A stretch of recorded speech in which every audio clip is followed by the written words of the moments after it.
Yeah, they did my driveway a couple years ago and they got that power scrader, Seven? just smooths it right out. He said room before 3 when I got the sirens going, and then we drove out. You Dude, just that's a have lot to. of cement Yeah. in 2 hours. I got pictures of it though, cause Big my blaze, son, was it a big blaze? my son dates the Aspic that owns the property next to it, so. Yeah, it was a big.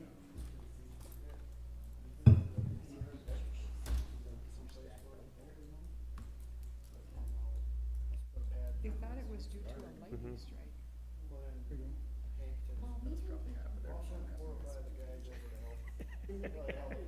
Just watch them. Thanks. So windy. So it was snowing out Ooh, that's quite a bit. You got a patio there. I saw them out there just grabbing. 130 a yard?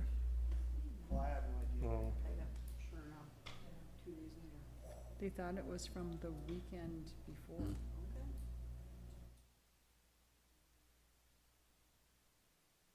well, my son, I think Amy had it on her board. It's just the tanks blew up. yeah, I know. Those were blowing off like dead. Well, we got, my grandson's pouring a slab and it can't get to it with the They're truck, so they unreal. said they'd bring in the $263 to rent know. that. Oh, I said, well, Yeah. we'll use wheelbarrows. Blue screen is You actually know. there. For some reason it won't display, like, when I Oh, you can't, yeah, you got it. Jeremy said it was Long Prairie, Browerville, and. That wheelbarrow, somewhere. I couldn't, I I tried. bet that's power there, huh? Yeah. Easy for me Fire to work hose. here rather than shut I it. have to send an email. I'm sure they already know. It's amazing what they can pump So through I there. can flip stuff back to one. They didn't do it in one truck, did they? Yeah. Problem is, you Oh, don't know how yeah. big it's supposed to be. If I take this sheet, which I see just fine. Flick. Why though? that's what we said, it's a transfer station. Right, Mm-hmm.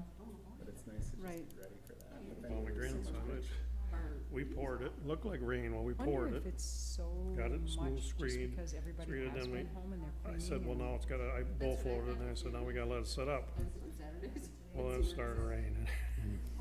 So I said, well, we gotta get a tarp over this, or, and then it started coming off the house onto the, so I said, we gotta get tarps over, so we got tarps over it finally. Well, then, I said, it's gonna take longer to set now, cause it's cooler. Well, I went home, and then he said, he called, Grandpa, I think it's getting hard. I said, you put your finger on it, if you can just barely see your fingerprint, you call me. So I got over there, so then I started trawling, and it started raining. So I said, throw the tarp over the top of me, and I'll trawl. We had a mess. So then, we got that done. Looked pretty good when we got done. So then, he said he's got one, he wants to pour another slab. So I went over the other night, and we started Exactly. working. It Wow. started raining. That's crazy. I said, I don't think we're supposed to be doing this job. Jeremy said it smoldered. Then I got home and it was bone dry. Never had a drop. Out, they thought they put it out, and then So now we're gonna, Saturday it caught. Wednesday night, I think we're gonna try it. put someone else in there, you know. I don't think there's any rain in sight, is there, for a while? It is, I can't, cause we're still looking at it. Doesn't just get bigger. Cause that's why I drove on that, that's why I drove on that. I know. I said, It "Geez, was dark around me all day. we could just see across the river. Actually, to the north, it was really dark. God, I can't. Are we gonna wait for Rod? Is that what we're gonna Let's do? drive out there, so we drove out. You have to type in bold passwords, you know, like when you, like if you unplug, that little window. You wanna wait for him? Probably should. Yeah, since Okay. we know he's on his way, he's just right out of town. But I'm like, oh my God.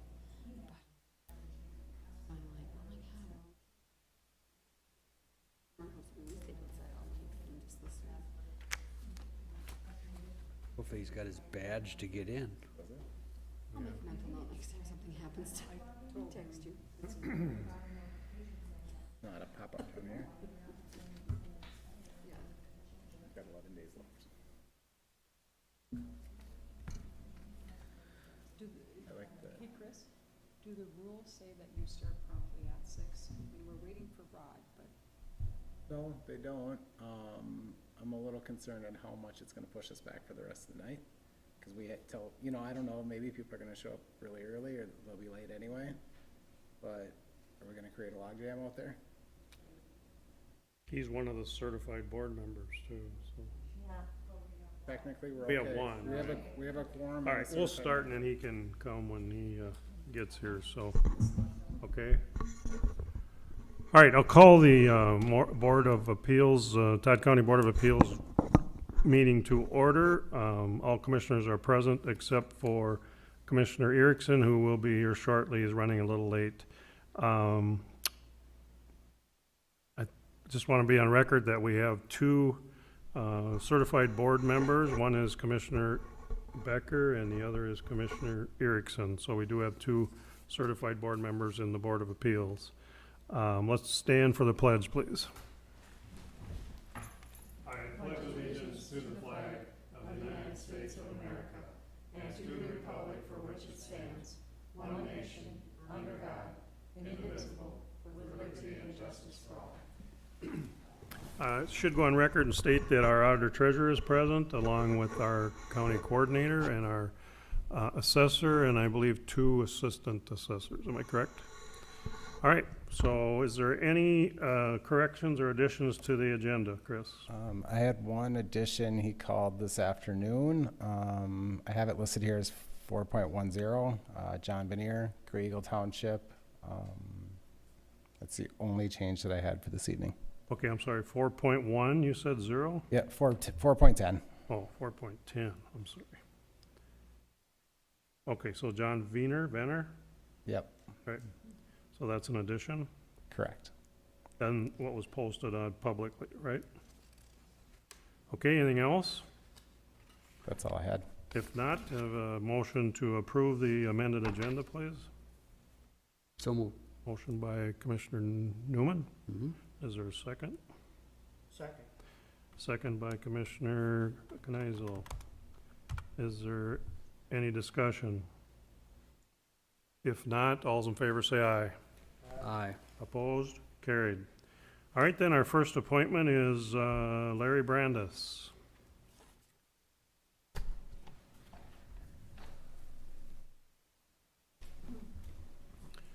I think it'd be right there, Larry. And is there a way I can get a sheet of paper to each of the commissioners? Sure. Ask the coordinator there, she will help you. We also have that overhead projector is on. And Larry, if you wanted, the microphone is right there, if you want to pull that up close to you, please. I don't usually need one. Well, we have to record this, so we're just make sure Oh, we're, I see. thank you. Okay. First, I want to thank you guys for your investment of your time and service to our county and your investment of your time in my concern this evening. I gave you a history of the taxable value on my property and a little history on this. When it went up 10% in 18, I didn't talk to anybody. I didn't think a lot about that. I thought, well, maybe that's an anomaly. We'd had a number of decreases prior to that, so I just let that go. Then last year when I saw the 12%, I thought, ooh, double digit 2 years in a row, I'm gonna see why. So I talked to Sue, and she explained to me that they were gonna start taxing on square area instead of linear frontage. I said, that's fair enough. So I let that go. And then it came this year, 14%. And I called her again and she explained to me that there's some state laws that say there's got to be some correlation between your taxable value and what things actually sell for. And I understood that too, and I think that's fair enough. Now, just so you understand these numbers, that 42% in the bottom corner is not an arithmetic total of the percentages, but rather a compounded interest. So it's the 149 divided by the value back in 2017. So it's gone up $150,000 in 3 years, which is actually an average of 14% a year. So it's interesting how compounding can affect those numbers. So it becomes an average of 14%. So you'd like this process to be very objective. And it can be if you have a large enough population that it is statistically significant. And so if you take your whole standard distribution and put it under a bell-shaped curve and say, here's our mean, and here's certain standard deviations from the mean, you can probably get a formula or a factor that you can use to bring your taxable value in line or correlate with your actual sales. And that's very objective. And that's basically using comps. So people get into buckets. My house is way out there on the tail, where I think there aren't any comps. So there goes the objective strategy for getting at evaluation. So it becomes very subjective, which means anybody's opinion. So I came tonight to share my opinion. So I think the percentages don't mean anything, the history doesn't mean anything, how we got here doesn't mean anything. There's just one question that means anything, and that is my house worth that much? $500,000. Or if I borrow a thought from Sue to say, let me change, if we want a correlation between value and sale, let me change the question to say, would my house ever sell for that much in Long Prairie? And I think the answer to that is no, because I wonder about the market. Who would buy it? Well, I think about what, maybe it would be the leader of the biggest industry in town. And yet, when I worked at Bonta, our leader there, Mark Dieterding, lived in a house on a lake in Alexandria. So I thought, well, maybe it's some of these young doctors that come and go. Well, Harrison Hansen came and went, and he lived in a house on a lake closer to the Sauk Center than Long Prairie. When I built the house, a friend said to me, I wouldn't put that much money in a house unless it was on a lake. Well, my mistake. And so I look at where people with that, what do people with that much money want to do? Well, three things. They either want to live on a lake, or they want to own some acreage, or they want to build their dream house. None of them are going to buy mine, not for $500,000. So I've come tonight to say I think that's overvalued if the objective is to say, get it close to what it'll sell for. We probably won't know that for a long while. My wife and I aren't young, but we're planning to live there for a long time, which makes it even that much more subjective. So I'm willing to listen to anybody that wants to explain to me how it might sell for that. Mr. Chair, if I may. Yes. Larry, you asked me to do two things before this meeting. One was to find out the highest sales in Long Prairie. I did that. That's this sheet here. I have arranged these highest to lowest. Highest sale in Long Prairie City in the last 5 years was not even $250,000. So that was something you were interested in. What I did do that you didn't ask was I took it one step further. I wanted to see how our assessment was compared to the sale price at the time of sale. And that you can see in column M. If that number is greater than 100%, it shows that we were valued too high. In the case of the first one, it's 80.39, which shows that we were about 20% too low compared to the actual sale price. The second thing you asked me to do was the same thing for a shorter time period for the entire county. And that is this spreadsheet. These numbers, sale prices are significantly higher. You see quite a few north of that $500,000 range. And one qualification I had put in that question was in Todd County, but not on a lake. So I don't know if you guys know these properties well enough to know. And that was something we discussed. But the fact that we value the lakeshore, we know the value of the lakeshore, almost makes it, in my opinion, a moot point. Simply because we know how much value the lake contributes. Again, I did the same thing with column L in this case that shows how many times we overvalued these houses compared to the sale price. You look at like that first one, $840,000 sale, $820,000 estimated market value. Maybe we're really good, or maybe we got lucky, but a 2.5% difference on that one. You know, Where's that at, Chris? That one's in Candota. On a lake or?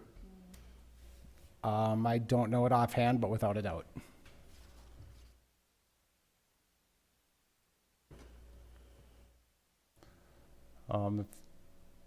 I guess what I'm showing here is, you know, part of what you wanted to see, part not, because I do have lakes in there.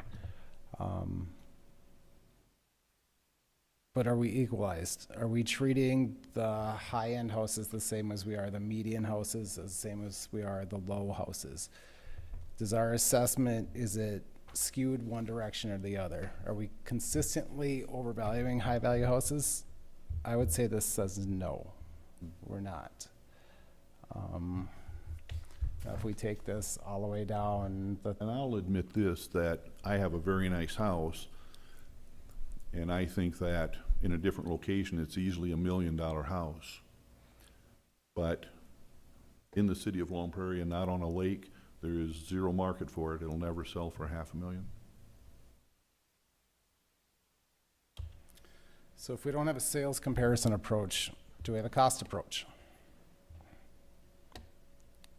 I pull your folder up. Here is your, well, these are comps. Let me get you a field sheet. This is our field sheet. Commissioners, I believe you're familiar with these. It's basically a summary of the property. Picture of the house, sketch of the house, line item breakdowns. So in this case, we're showing a one-story house with a basement built in 1998, just shy of 3,000 square feet. We're valuing this at $96 per foot. Does that cost of $96 per foot justifiable?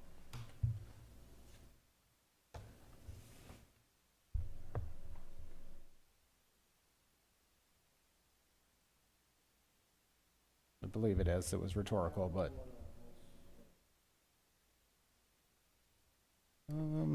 Well, let's. Rod, you know what it costs square foot? I do not.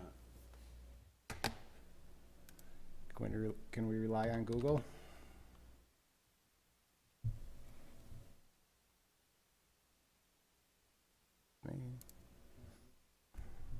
Yeah, probably. Average Depends on home your wage or building prevailing wage. cost.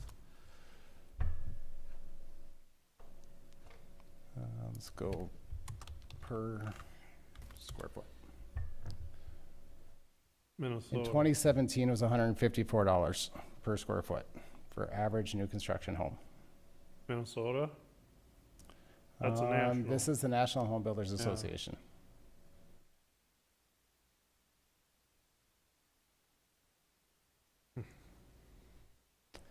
So they're saying in 2017 it was $154 a foot. I'm saying that we're gonna start at 144 on this house, and then we're gonna take off 50 bucks.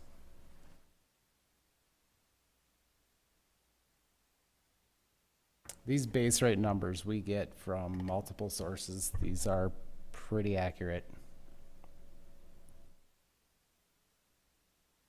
This table here. This table is adjusted for depreciation and location. Location in this case is a negative 25%. Just the fact that he built in Long Prairie, we're going to take 25% off the top. The house was built in 1998, so we're going to take 11% off the physical depreciation as well.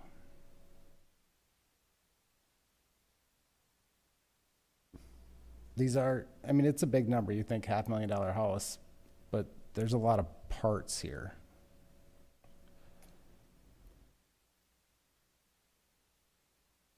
And there's a lot of house. Well, Larry, he's got the numbers to justify his side, but what are you asking? What would you like? Well, I didn't come with a number. Okay. It's, you know, I'm due my opinion, but it's the opinion of the decision makers that matter. So, I mean, that's something you guys would have to ferret out. I don't, you know, and this is totally impossible, but just so you understand my concern, I'm not as concerned about the $500,000 today, because I can afford those taxes. But I wonder what that number is gonna be for the next 20 years. But, you know, nobody knows. But our intention is to live there, and we wonder, you know, at what point do we have to sell the house? Because Ken. the valuation goes up double digits every year. So, I mean, I think Chris has got, you know, good information there, and it makes me think maybe it's closer to closer to $500,000 than I thought it was.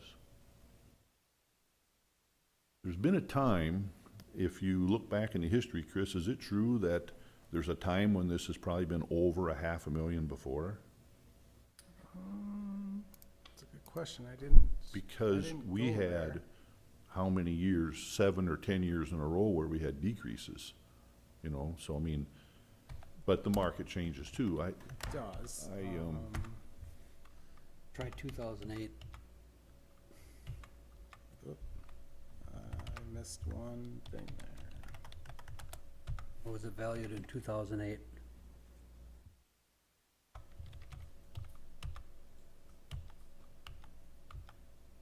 And that would have been a high year. Estimated market value is gonna be the top number Or on the 35. second column. So that's 19 value. This is a tax screen, so it values 1 year prior. Now, 2008 was 439. Yeah, so it's been over 4 before. And this is very similar to other situations that we've been seeing. 2008 was a max time until now. We've surpassed our 2008 values, which is obviously the housing market crash was 2008. Okay. It took us about 11 years to come to the black of that. See, this is a very, very subjective number. I mean, it's subjective comment. But as you're mowing the lawn and you wonder what your house is worth, back then, when it was over 400,000, I was kind of like, that's maybe a little low. I kind of think my house is worth more than that. And maybe it's the depreciation and the deterioration that we all feel in our homes. But when I mow the lawn now, and maybe all the disruption in the market we've seen in the last 20 years, so disoriented that I'm mowing along and I'm like, you know, I don't think this thing's worth more than $350,000. There's a number for you, Dave. So it just feels like, to me, like it's overvalued, and in the past, when it was nearly that much, it didn't feel that way. So yes, that's very subjective, but that's my opinion. Let me ask you, if you was wanting to sell, get 350,000, would you sell it? That depends on so many things. Today, no. But health, you know, taxes, Yeah. there's so many different things. You get it. Our plan is, we've taken good care of the house. I mean, it's, you know, and because we plan to live there for a while. All right, we're limited for time, We are. 15 minutes, so are we close? We started 5 minutes late, so technically we have 2 minutes left. Okay. Anything else, Larry, you'd like to say to us? No, and I don't know how the process works. If anything would change, how would I be notified? Well, our plan is to make our decision tonight because we have so many coming in. Okay, Usually in the past, we've made them toward the end because we generally have maybe 3 or 4. Tonight, we have decided to make our decision while you're here, so Oh. you know. okay. Okay? So, board members, do you have anything to say? Let the record show that Commissioner Erickson is here now, so I just want to make sure we Thanks. got you on record, Rod. Sorry about that. That's okay. Any comments by board members? All right, then I will entertain a motion to whatever someone wants to do here.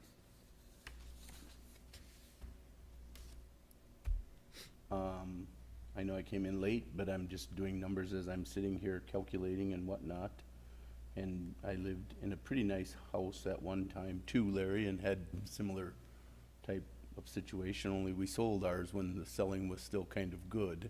And so when we were riding around on lawnmowers together, we were probably in that same boat, thinking that, geez, I think I sold mine too cheap, it sold too fast. But I think for now, for where it is, I certainly understand where you're coming from on the future. And I wish we could predict that, but I don't think we can. And so I would make the motion to leave it as is. I have a motion by Commissioner Erickson to leave the value at the same. Is there a second? I will second. Second by Commissioner Kneisel. Any more discussion? Oh, thank Larry for coming in and being upfront with us. And thank you for your time too. We'll try to watch it in the future and see if we can maybe control a little bit of that. I do feel better about it than when I came in. I really do. I think that Chris did some good work. So appreciate that. Thank you. All right. Just a minute, we have to vote yet, so Oh, Larry, sorry. do we take roll call on this, or, We don't need a roll call. all right? All those in favor say aye. Aye. Opposed? Carried. Thank you, Larry. Thank you.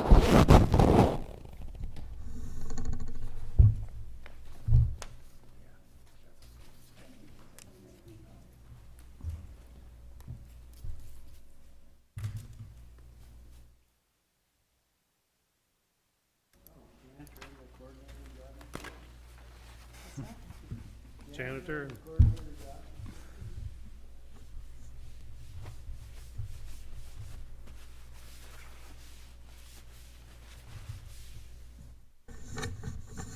Chris, do you want to start out, or do you want them to start? Anthony? Yep. Okay, so this is Anthony Murch. He's number 2 on the agenda Okay, agenda You can have a today. seat right there. Anthony? He's got a parcel in Wycombe Township.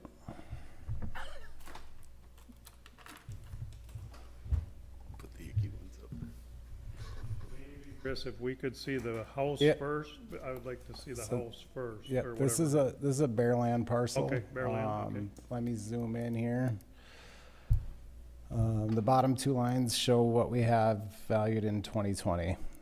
So ag, $117,000, 2C managed forests, 206,800. This is the land breakdown. We're showing 45 acres of tillable ground, 68 acres of woods, 4 acres of waste, 2 acres of road, total of 119 acres. All right, Anthony, you're up. Okay. So my value went up 110,000 in 1 year. It's just vacant, bare land. So I haven't done anything to it. Same land.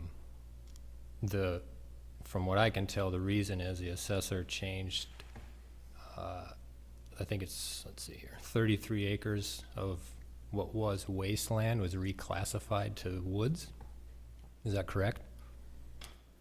A little background, I guess, before we get too deep. So we received this application for 2C managed forest, which is a tax defer, or not it's a reduction in tax. It's a different program, kind of like ag homestead. This is if you have a parcel that you're managing specifically for the woods and wildlife. The reduced tax rate is about 35% of the total.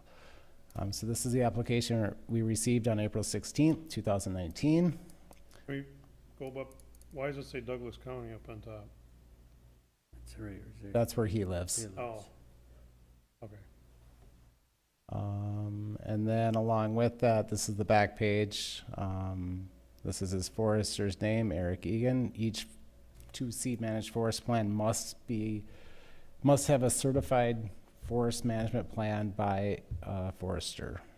They're also registered with the DNR.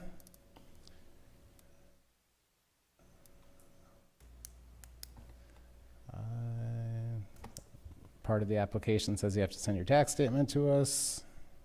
Here's the forest management plan as signed by the owner.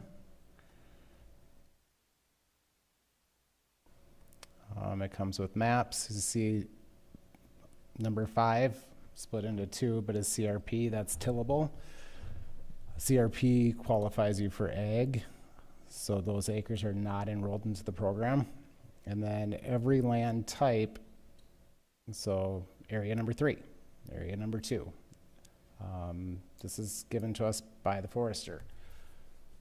We use what the forester gives us. Here he says there is 68 acres of woods on this parcel. There's 8 acres of aspen, 21 of northern hardwoods, 39 of lowland hardwoods, 6 acres of lowland grass and brush, and 45 acres of CRP, which is not eligible for 2C.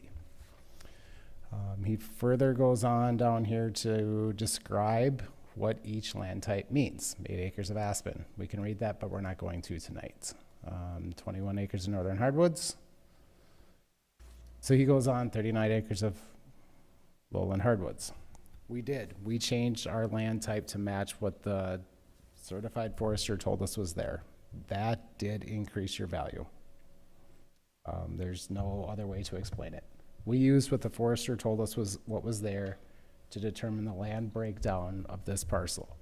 At that point, we have values for each township, for each land type. All tillable ground in Wycombe is worth a window. It's not the same that it is in Ballard, it's not the same in West Union. So we did that for every one of his land types that the forester told us. He told us a land type, we said the value that we normally associate with that land type. That increased his land value. So, the forester raised how much forest was what you had. Correct. He estimated more wooded land than we had previously estimated. Did the assessor go to the land? No, we did not. You didn't view it? We use aerial photos and we use this. The parcel to the south, let's look at that. Can you be more Commissioner- descriptive? Commissioner Becker has a question. I was gonna ask you, your wasteland, is it wet It is wet year round. Yep. year-round? If you would go back to the aerial. I talked to the forester and he said, yeah, there are woods in there, but it's scattered, typical swamp. I mean, it's wet, inaccessible. So if you go back to that aerial, you can see. I'm working on it. I'm just working on it on this screen. It's easier for me to work here and then show the board when I get there. This is his parcel. I still don't know if I have that big enough for you. I'm gonna move this. So it is, if you can follow my cursor, it's kind of a backward 7. 119 acres. You mentioned something to the south. Yep, so Loch Ness, so he would be in that same swamp, basically. Looking at his parcel, he's got 17 acres of waste, which would be from that same swamp, correct? I haven't researched this parcel, but I would assume that it's gonna be a little bit here that's underwater within the boundaries. And That area, you're right there. thing in here. Did you change theirs from waste to the woodlands? I can certainly look and see the last time it was reassessed. Okay.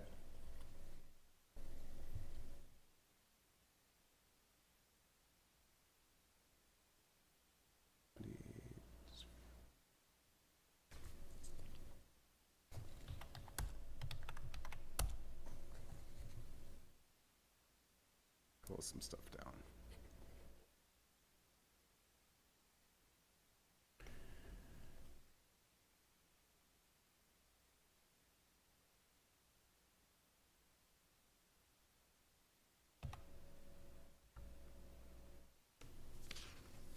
So every parcel's on a 5-year rotation. This one was reviewed in 2016.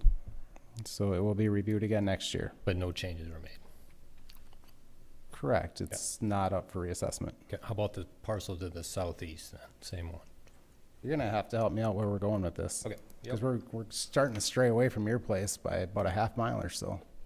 It's touching it. It's You adjacent. said another one to the south. The southeast, the Bruce and Barb Willie, yep. That one is adjacent, touching it in the corner. It also has the same swamp area. So what would you like to know about them? Same thing. Was there, the wasteland on there, was that reclassified? So right now, it was reassessed in November. This shows that it has 15 acres of pasture, 41 acres of woods, 23 acres of swamp, and 1 acre of road, 80-acre parcel. So was it changed from the prior year that went from waste to woodland like mine? Well, if I may, I'm assuming that the classification was changed because of the DNR forestry registering your property, is that correct? It's changed because That's why yours was changed. a certified Right. forester said Right. there was this many acres Right. of Yeah, that type of it's still woods. though low, it's still I know, I waste low. understand that, but he has not certified around you anything, he's certified you only. Yes, These are the understand. These are the 39 acres that he's been Yeah. questioning, and if Now, you read some of this, yeah, I have, and it's lowland and it's hard to get to some of that woods. I would encourage, any of you can go out there and Yeah, walk it, go right ahead. I mean, winter's about the only time you could get in there. that's correct. it Yep. is harvestable. Well, there's a handful of harvestable Yeah. trees at best. I mean, you're looking at some standing dead pine, that kind of stuff, so. So what is your request then, Mr. Mertz? Simply that it be reclassified back to waste like it was, in the prior years. So that, that 33 acres that was changed from waste to woods land, that just goes back to waste. Can we do that with the DNR certification? You can change the value. Okay, You can. all right, anything else? You want it reclassified back to where it was? Correct, yep. And that would be how many acres? 119? Or 33? 33. Okay. Right. All right, board members? If I could, Mr. Mm-hmm. Chair, working through the FSA and working with the foresters when I was on that board, they're looking at trees and not necessarily at the land. I mean, you can have a swampland and still have trees on it. They're looking for the Yeah. growth of trees. The land is still swamp.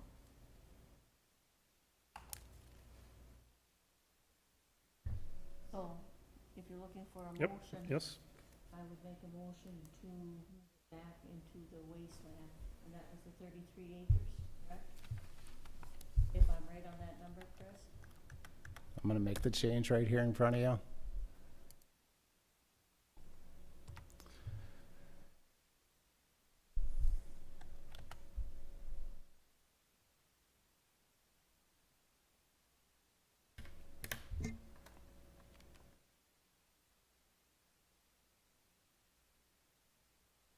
So your motion is a reduction of $75,900.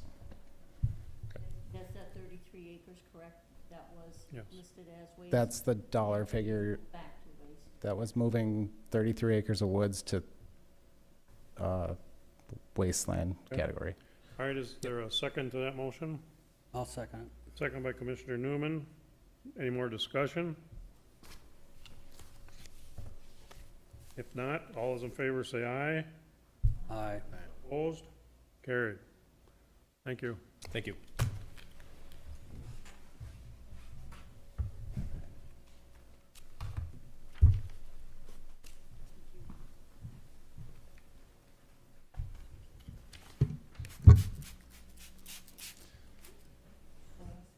So when do I abstain from going back in the room? When we vote. Okay. Yeah. Or I can announce it right away if you'd like. So Take your word on that one. it doesn't matter, whatever you want. Announce it, yeah. Okay. You wanna handle it? Yep. Finish that motion out. Yeah. Mhm. It was an aye. Did I must have missed that. It was I a miss quiet something? one. Okay, Oh, you got it. thanks. Afternoon or evening, Jim? Yes, sir. Before we go into this, Commissioner Becker here will abstain from voting on your issue because Yep. of the relationship, so you understand that? Yep. Okay, go ahead. Chris, would you like to start or him? Yeah, I can, Okay. I'm just cleaning up the last few Okay. here and then I'll All right, be with you very so it'll be shortly. just a minute, Jim. Okay.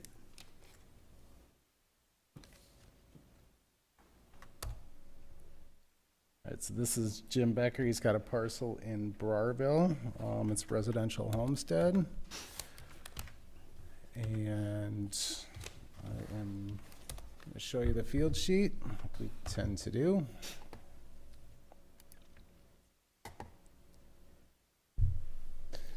It's a picture of Jim's house. I'm gonna come back up to the top. 2020 value is $7,000 for the bare land, $200,900 for the house, for a total of $207,900. This is a one-story with a basement, built in 1997. The house is just over 1,200 square feet. Picture kind of explains it. Attached double-car garage, concrete driveway. There's a basement finish you can't see, and a shed in the backyard. All right, Jim, it's all yours.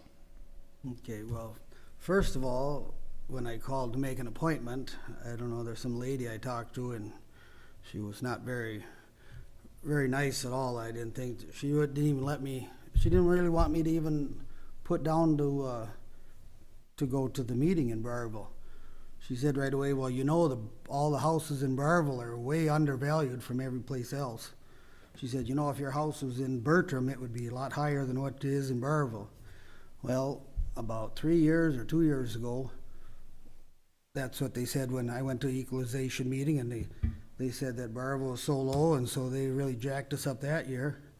If they did, then how did we get so far out of whack in just a couple years? It just seems crazy that, I mean, 1 year, 3 years ago, I think I was at 109. I know that was quite low, 108.4. But anyhow, she was very rude to me and didn't want me to do anything. And then she says, well, you know, you have to find a house that's apples for apples to your house. Well, I happened to find one, but I found out it was sold since October 1st. And anyhow, that house is about a block away from me. It's almost the same square footage, and it sold for $117,000. And now the market value on that one, or the estimated market value,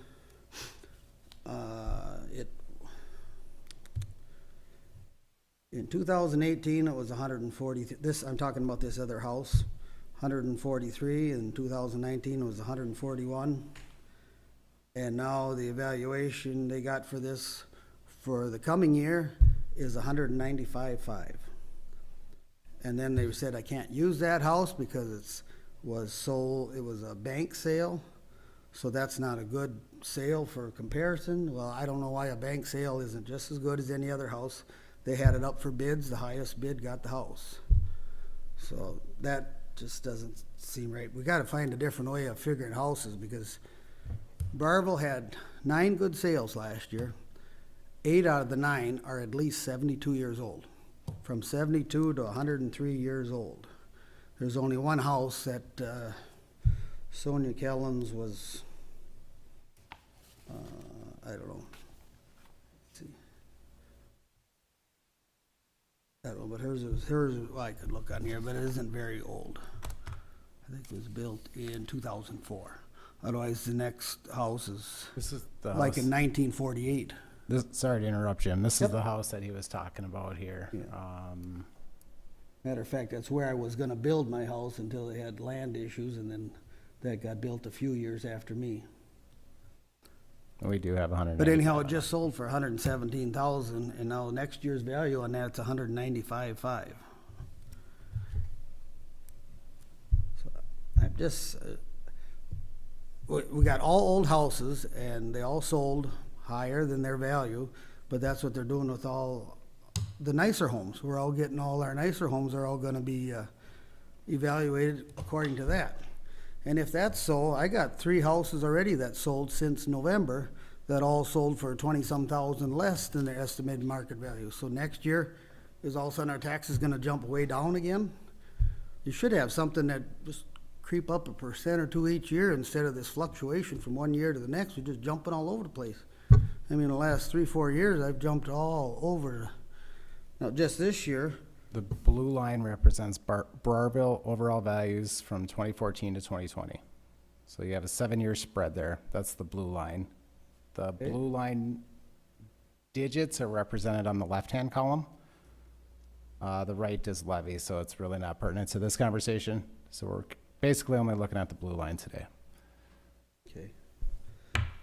But anyhow, I don't think my house is worth well, during our meeting in Barville, we did determine that mine is only 3/4 finished basement instead of a full basement, so they're knocking 10,000 off of that $209,000 evaluation. But I still think it's around $40,000 or $50,000 too high. You just ain't getting that for the houses. Everybody says you're getting that for these houses, but I don't see it. And like I said, these 3 houses that are already sold for next year are at least $20,000 less than their market value. And this I had from a couple months ago. You probably got more houses that sold since then. Probably. But anyhow, the ones that I had so far, they were down quite a bit. So, then I'd asked you I know the mill rate could be different next year, but I said at the current mill rate, how much would mine go up next year if the mill rate was still the same? It's like $1,100 more next year. I paid $22.16 this year, another $1,100. That gets me up to $3,300. That's increasing it a lot in 1 year. Isn't there a cap of how much it can increase in 1 year? There used to be that law sunsetted 9, 10 years ago. Because there shouldn't be such a fluctuation, or I suppose is it all on the state, or does the county have a way of figuring? It's this spreadsheet you see right in front of you right now. Line items 188 through 196. That's just Sale date. Greek to me, but It is, except for a couple columns that I want to show you. Net sale price. How much people buy a house for? What's the assessor thinks it's worth the same year it sold? This column divided by this column gives us a ratio. It shows us how far away from 100 we are. Last year we were 29 points away from 100. That's bad. Legally, we can be 10% too low or 5% too high. So we adjusted everybody's value so that our new number was within that 15-degree window that I just described. Now that new number is 95%. So this is saying out of those so about 2 or 9 3 sales, years ago when you did this, did you get it back in whack? yeah, we Because if get it was, within if it whack was there, then how every did year. it get so far out so quick? That's a good question. I would like to know the why. Yeah, because according to the sales I see for next year, all of a sudden next year, then they're going to drop again. So I don't foresee that they're going to drop as much as they went up this year. But Let me show you one. Chris, this 100% that you're talking about, is that a state regulation? 90 to 105 is state rule. Okay, and then we're supposed to be within how many percentage of that? 5? Yep, so we can be anywhere within that 15%. Oh, okay. It's really hard to come in here and say we're at 102 though, so we try to stay below 100.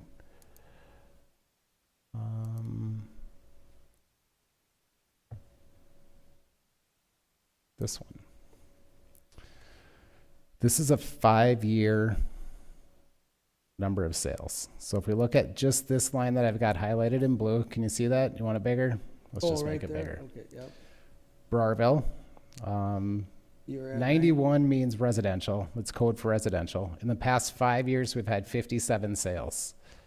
We're at 96% overall over the course of the years. So if you go backwards from That's good. 15, if we go backwards from 15, we had 8, we were at 93 after adjustments. Each one of these percentiles is after adjustments. Okay. So you can see that every year we get it within that range. It doesn't matter where it starts, but we get it within that range. And relatively consistently. Geez, it just don't seem like it for when our taxes jump. I mean, $1,100 in 1 year, that's a lot on a.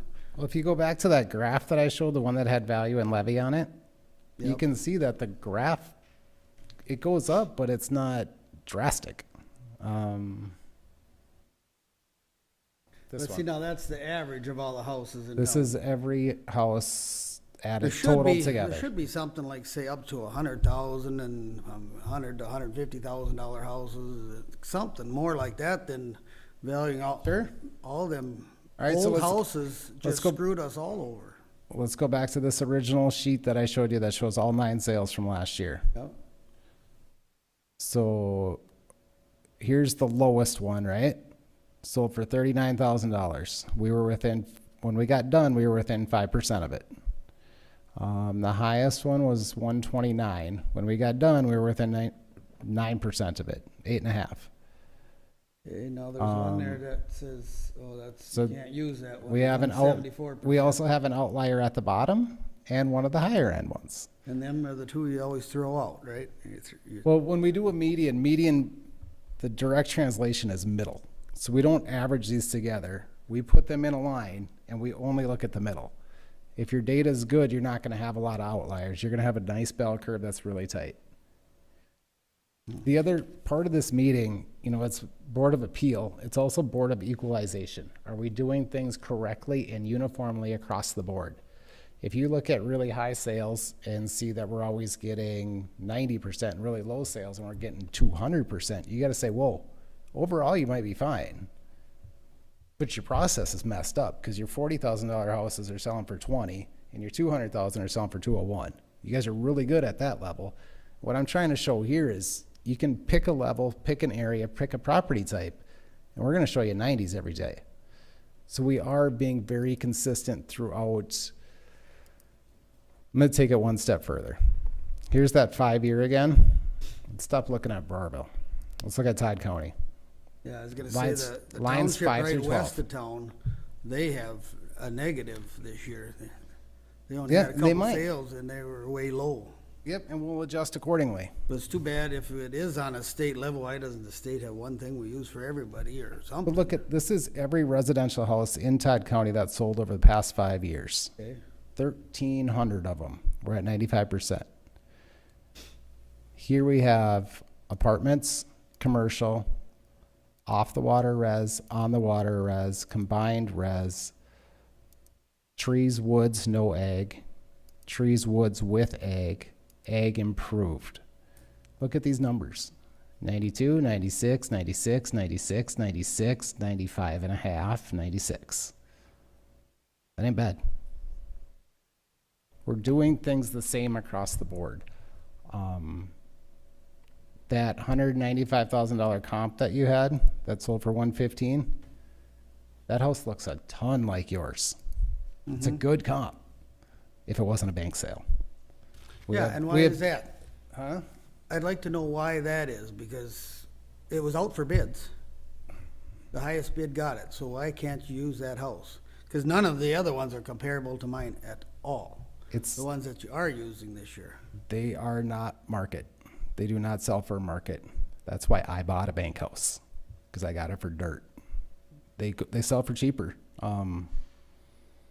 In 2008, I 2009, thought it'd be 2010. really comparable, that one and mine both around 150,000, but my God, you know, when it sold for 117, then they had mine at 208, 209.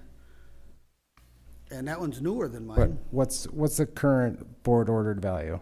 What did the city Current council? what? What did the city council order yours at now? Oh, it was 10,000 less than that, Okay, than the 208 something, I think it was. so we're at 208 now. So so now it must be at one, I'm One- assuming, I didn't get nothing. So we're at 190, Yeah. 197.9.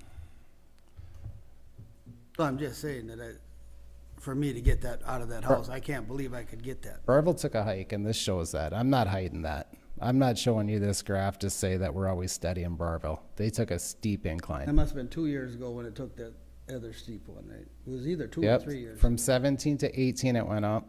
18 to 19 was virtually no change. 19 to 20 is another up. So I'd just like to know what will happen next year if all these sales are gonna, I don't know. you know, like I said, the 3 that are on here that are good sales, if you have more of them that are all, say, about 20,000 less than what their estimated market value, is that gonna drop our taxes a lot next year?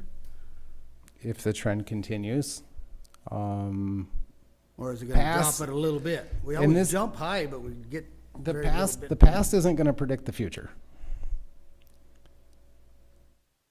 I don't know. And So- to be So brutal, Jim, what do you want? What are you asking? My value is You way want- too high. What do you have a figure you want it at, or what are you asking? Well, I guess it should be around that 150,000, but it's not even feasible if all the rest of them are, Did he appeal to the city? yep, And what did they do? they took They- 10,000 off. right, we had too much basement finish, Okay, so they changed it because of a physical attribute that wasn't there that we thought was so it's there. been dropped now to one, 197 something. okay? Okay. All right, and, So that's about all I've got. okay, I wanted to come to the next level because I Yep, had the that's right to fine. do it, so. board Absolutely. members, what would you like to do? So, Mr. Chair, the Yes. city of Burrville dropped it, how much? 10,000? I'll move to drop it 10,000. Is that okay? So Mean it'd be an another 10? additional 10,000 or that 10 that they did? The 10 that Burrville dropped? Can we do that? Isn't that already done? So what Barville did is already done. Yeah. And that's our new starting point. So our today mark is, he's here to appeal the 197.9. So we either agree with what it is now or drop it more. Correct. Okay. So the 197.9, if you guys vote no change, sorry, it'll stay the Barville change. Okay. You guys can amend that. Yep. Or continue with what he did. All right. Commissioner Newman, did you have? So it's no longer the 2,000, or 207,000? Correct, it's 197.9. Yeah, what Barville told us to do, we did. Okay. But what you did was just because they've been already charging me for a full basement for the last 23 years, and it's only 3/4 basement. So really, they didn't give me nothing. They just finally decided that I wasn't a full basement all these years. They corrected an error. Yeah. Okay. I'm debating. Anybody else?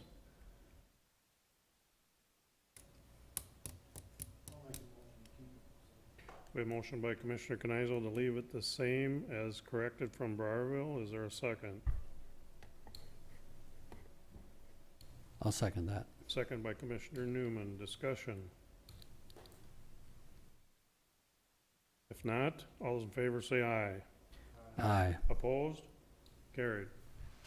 So you would leave it the same as Barville's assessment. Yeah. Thank you. Which you really didn't do nothing for me because you were charging me too much for 23 years. but- Thank you, Jim.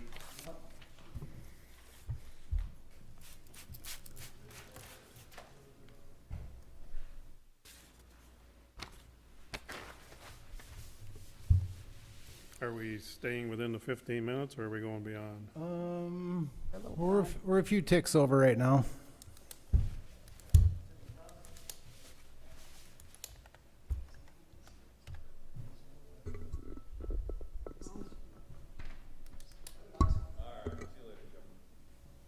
Mike? Hey, Mike? Hey, yep. How is everybody this evening? Good. How are you? I'm doing good, thank you. Thank you, guys. All right, Chris, do you want Mike to start or do you want to start? I am almost gonna show you a field sheet. Okay.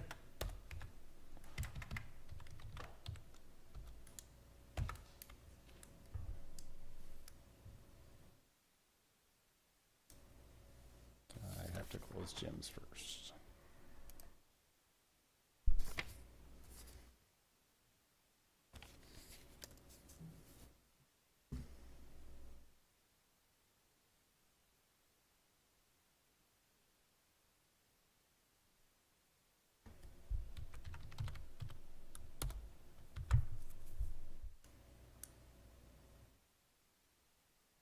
All right, here we are.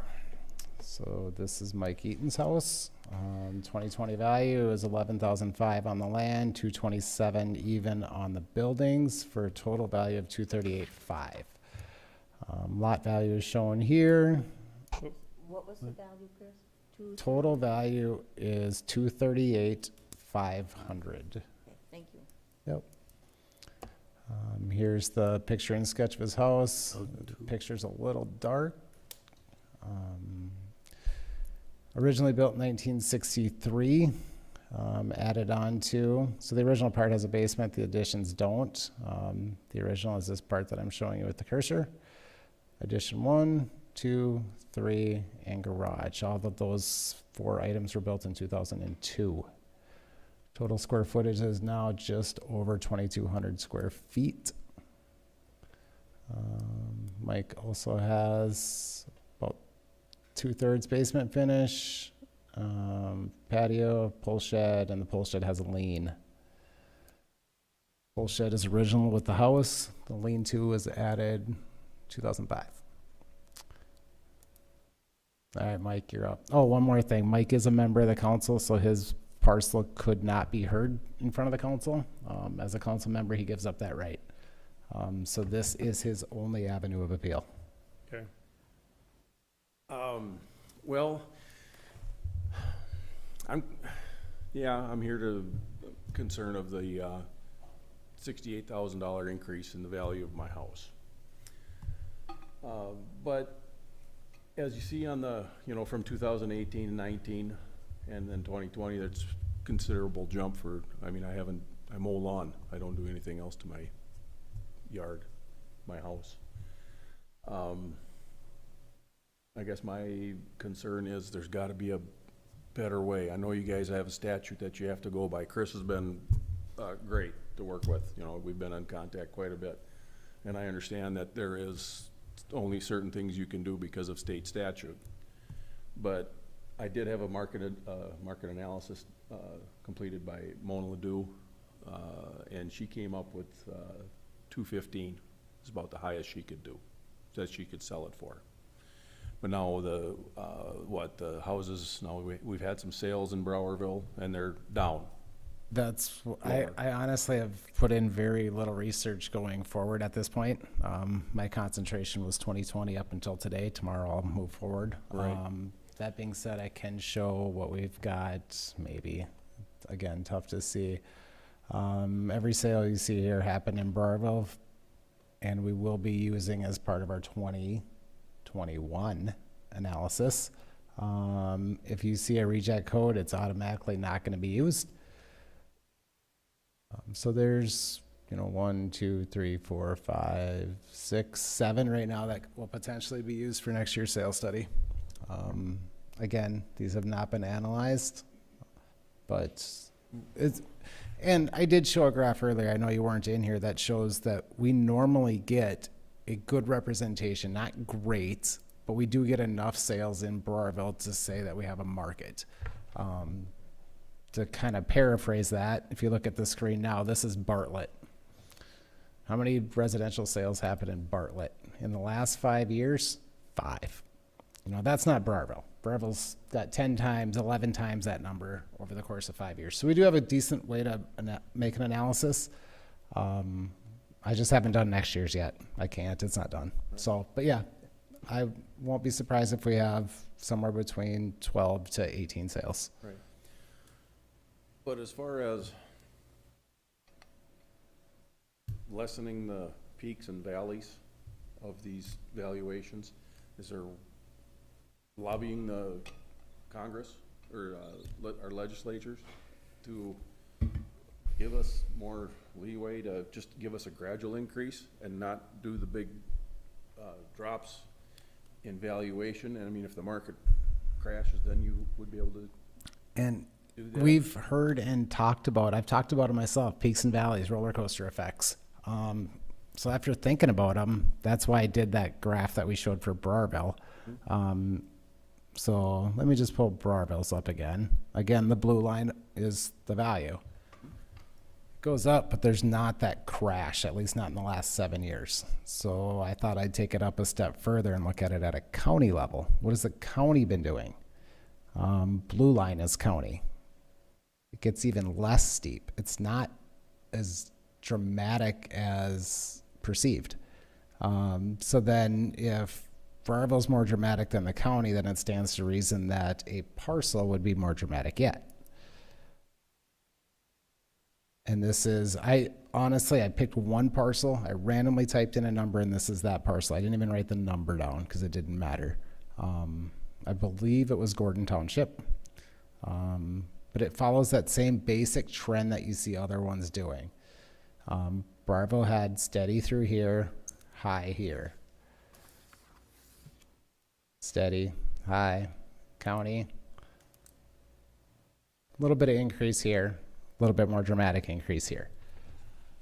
They're trending the same direction. But like I said to Jim, history doesn't predict future, so we don't know what it's going to do. Right. But, well, It stands to reason that Bravo will not increase next year. Right, And I know this is sounds being like- recorded, but I can't see that it's going to do that again. right. But as of that date, on January 2nd of 2020, every piece of data we saw said, you're 20% low. So that's the number that we used to increase values.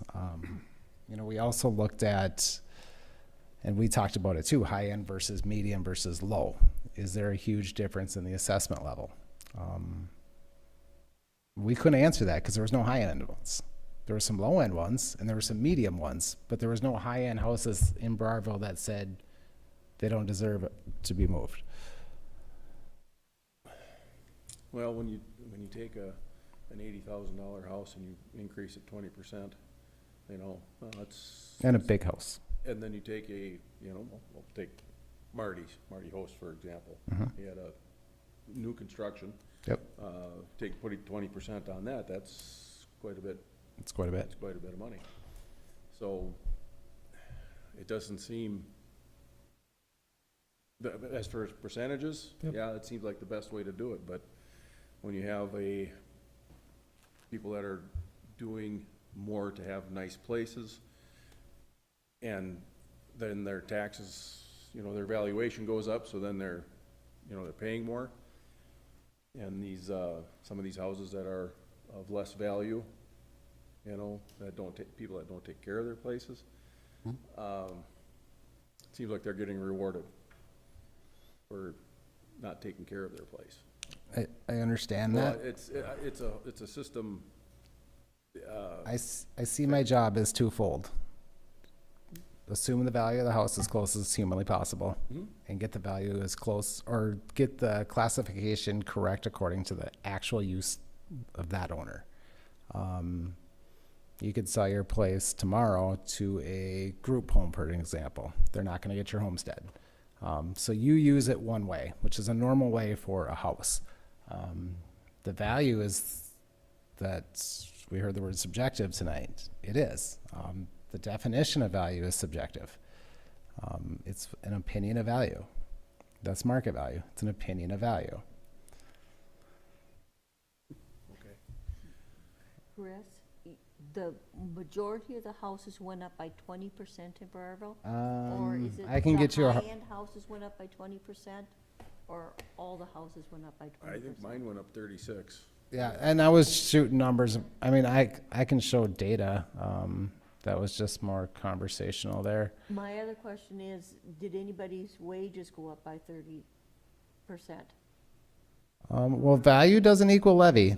Well, I'm not saying it does. I'm saying that the taxes you're putting back on these people are getting obscured from the money they're being able to bring in to pay the taxes. And we hear this over and over again. Are we taxing people out of their homes?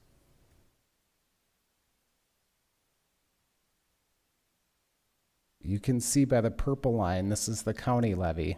Yeah. It does not follow my levy. It doesn't follow my values, I should say. My values stayed relatively stable from 15 to 17. The county didn't refer to that when they changed their levy. These two numbers are totally independent. You can see here that the county value dropped in 15. The county levy did not follow suit. Last year, I believe your levy increase was less than 1%.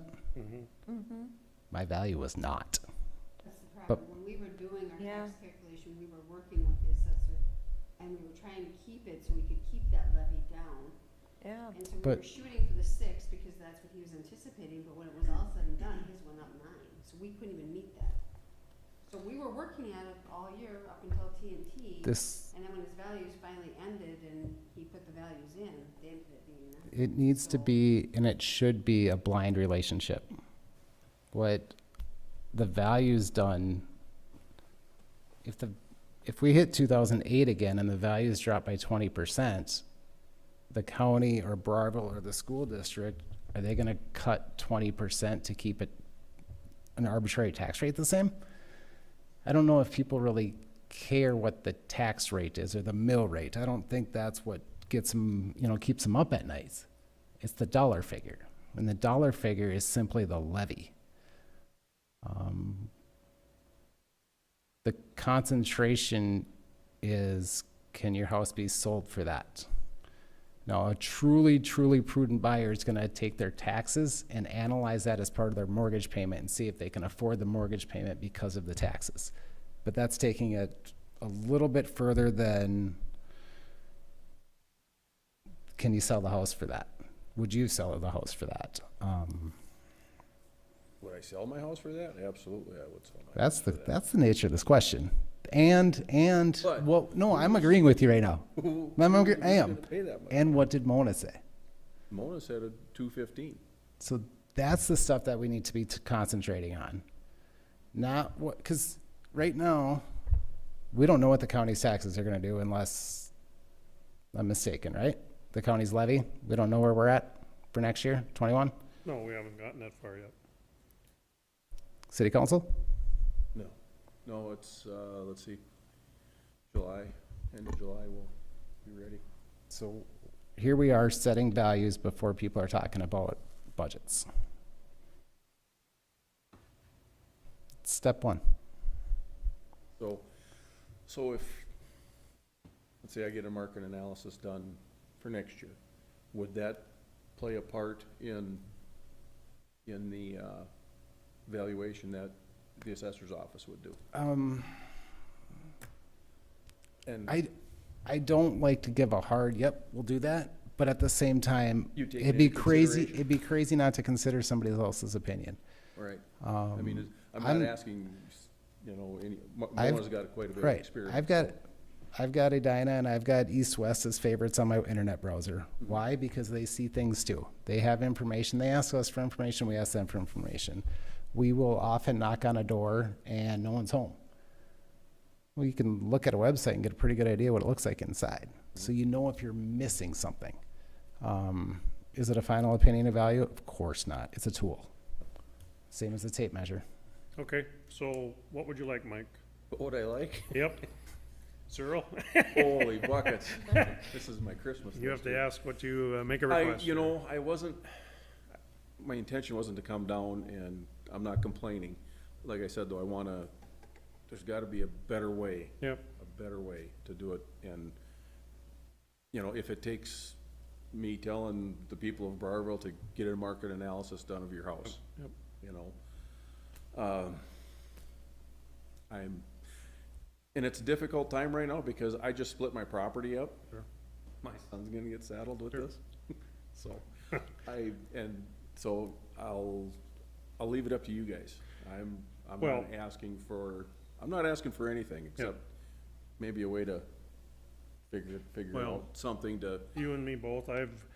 Since I've been a commissioner, Chris and I have talked about this about every year. The sales comparison should have nothing to do with the valuation of my house.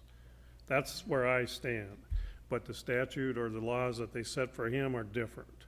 And he has to, or he'll lose his license if he doesn't do what they tell him to do. oh, yeah, So, and you know what. I like Chris enough. Yeah, I well, don't yeah. think he needs to lose his So job. I don't agree with sales comparisons because out in my country, I got a lot of lakes. So once there's a big sale, guess what?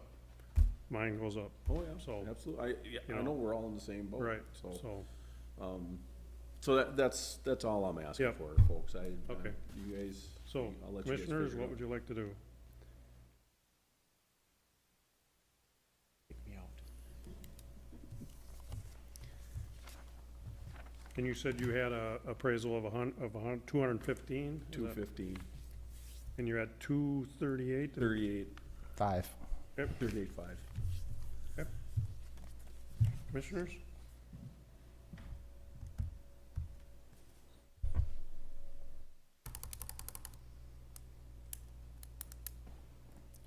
Is that located in the city of Barville? Yeah. Correct. It's got a new road. Just wanted to double check.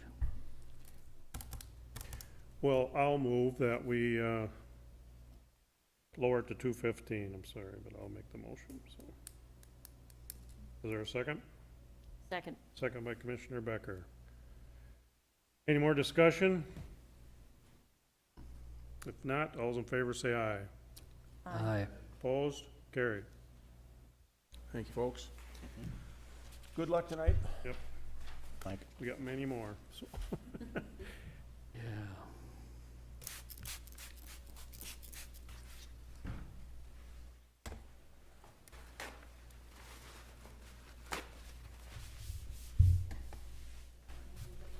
Okay, perfect. Pardon? Okay. If it's okay with the board, can we do some not present appeals right now? So like I have one that he sent a letter. Is that on the back page? It is item 5.1, I believe. Okay, Um, all right. Gotta find my spot again, bear with me.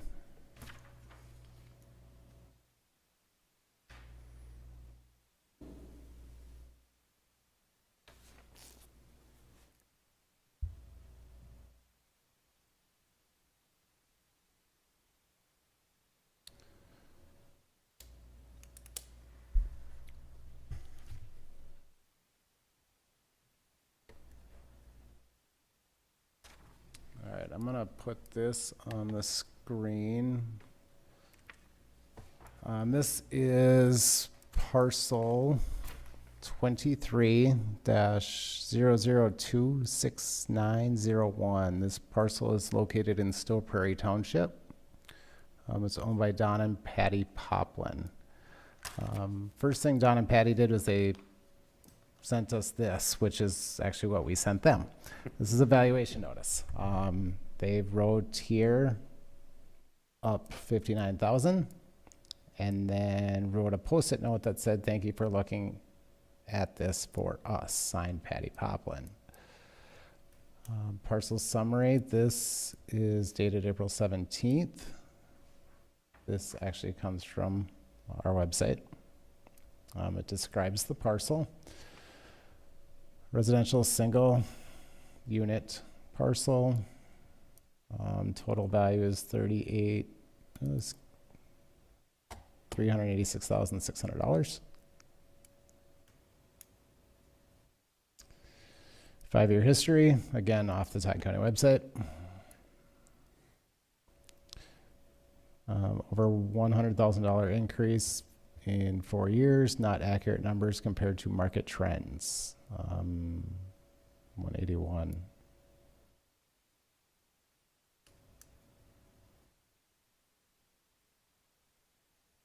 Again, county website, nothing you haven't seen. And then this last one is, I'm going to shrink it just for a moment so you can see more of the sheet. And then, so this is a seller's estimated expense worksheet. Basically, if you go to sell your house, a realtor will give you a quick off the cuff.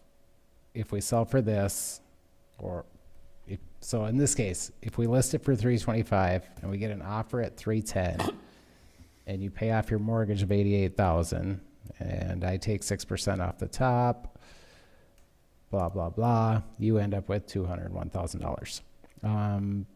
The only line here that matters is this one. What are you gonna list it for? And in this case, it says $325,000.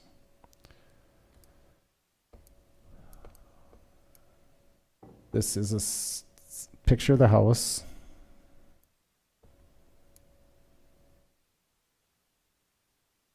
There's not much here. A picture of a different house that sold.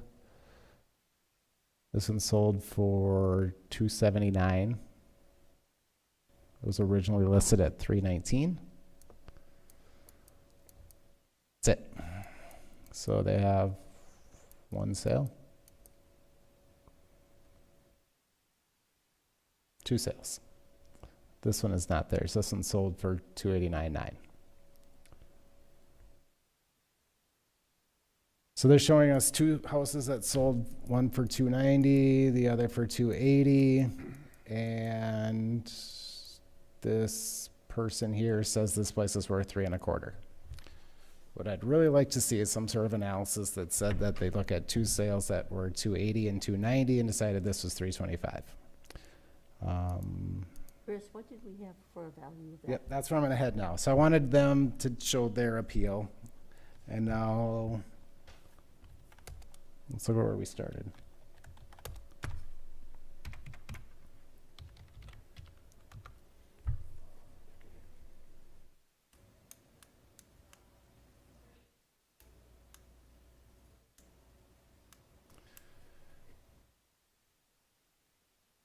As always, we'll start with a field sheet. Mr. and Mrs. Poplin bought this parcel for $240,000 in 2006. Today we have it valued at 386.6. It is 8.37 acres. There is a picture of it. It is a 1-story house with a basement built in 2003, 2,100 square feet. The basement is about 3/4 finished. Concrete driveway, deck in the back, pole shed, couple pole sheds, and a detached garage. So their worksheet said it was worth 3.25. I say it's worth 386.6. 386.6? Correct.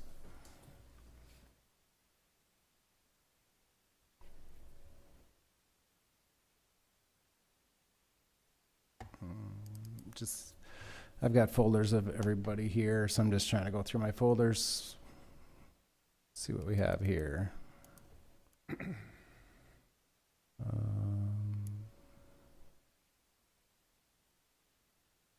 This is Pete Mickelson's house here.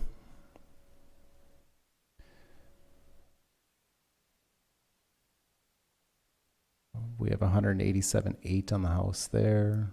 That's in Bartlett though, right? What's that? No, that's in Stowe Prairie? Stowe Prairie, yep.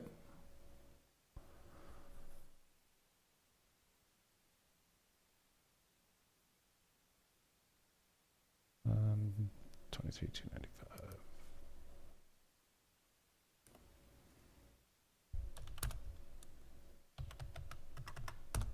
So hard to read on that thing. This is a neighbor's house, 3 acres, 326. Unfortunately, it's so new, we don't have a picture of it yet. We do have a picture of their pole shed. And the last time we were out there for pictures, it wasn't much to see. Now it's complete. 1-story, no basement, 2,500 square feet. Obviously a newer home, but no basement. They also have a concrete driveway. They also have pole sheds. We're treating them quite the same. We can look at Pete's. It's 23,315. Chris, what was the request of these people? What do they want? They didn't come out and say it, but I believe what they're asking for is that seller's estimated worksheet amount of 3.25. Oh, the realtors. Hmm? The real estate person? Yeah. Yep. Okay. All right, commissioners? And you got it at 386? I do. 386.6. I talked to him. He was gonna let the stuff that he wrote stand instead of coming here, and he didn't have that much more to say. In hindsight, I wish I would have asked for more information, even something to back up that 3.25. 'Cause I think it'd be pretty easy for anybody to write 3.25 on a worksheet without any sort of documentation to back it. But And that's the only reason I'm not changing my attitude today. I'm gonna stand beside my number because I don't have anything to prove it wrong. Okay, commissioners?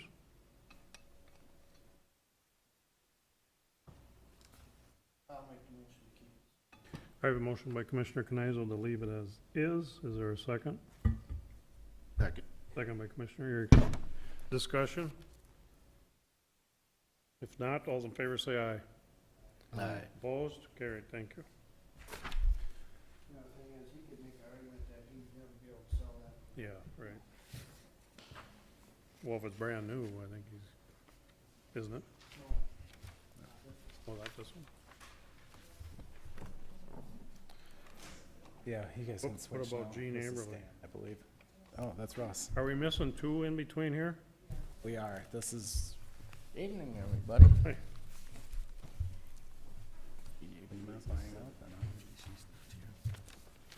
Okay, Chris, do you want to start or does Russ want, you want Russ to Yep, start? I can start it off again. Okay.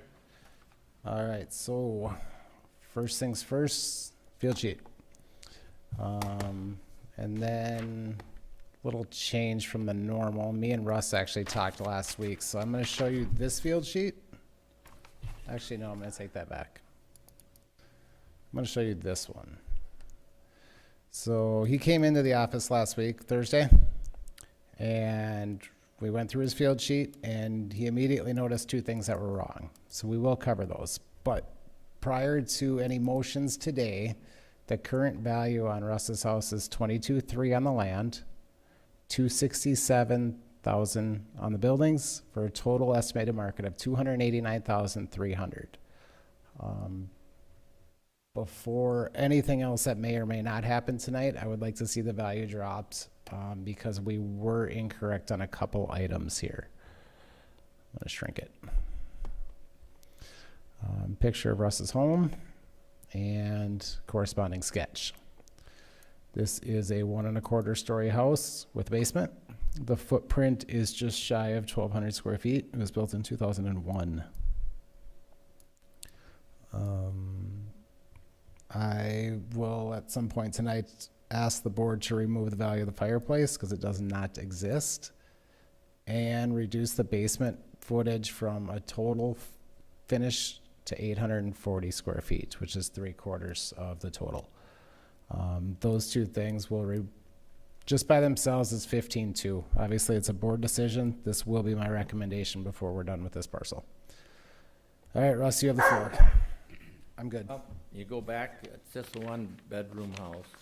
She's got down a bedroom upstairs and downstairs. And the other thing I noticed was that she's got down that I got a block basement, and it's wood, hardwood trim, it's softwood. She's got the logs down cedar, that's way more expensive than pine, white pine, red pine.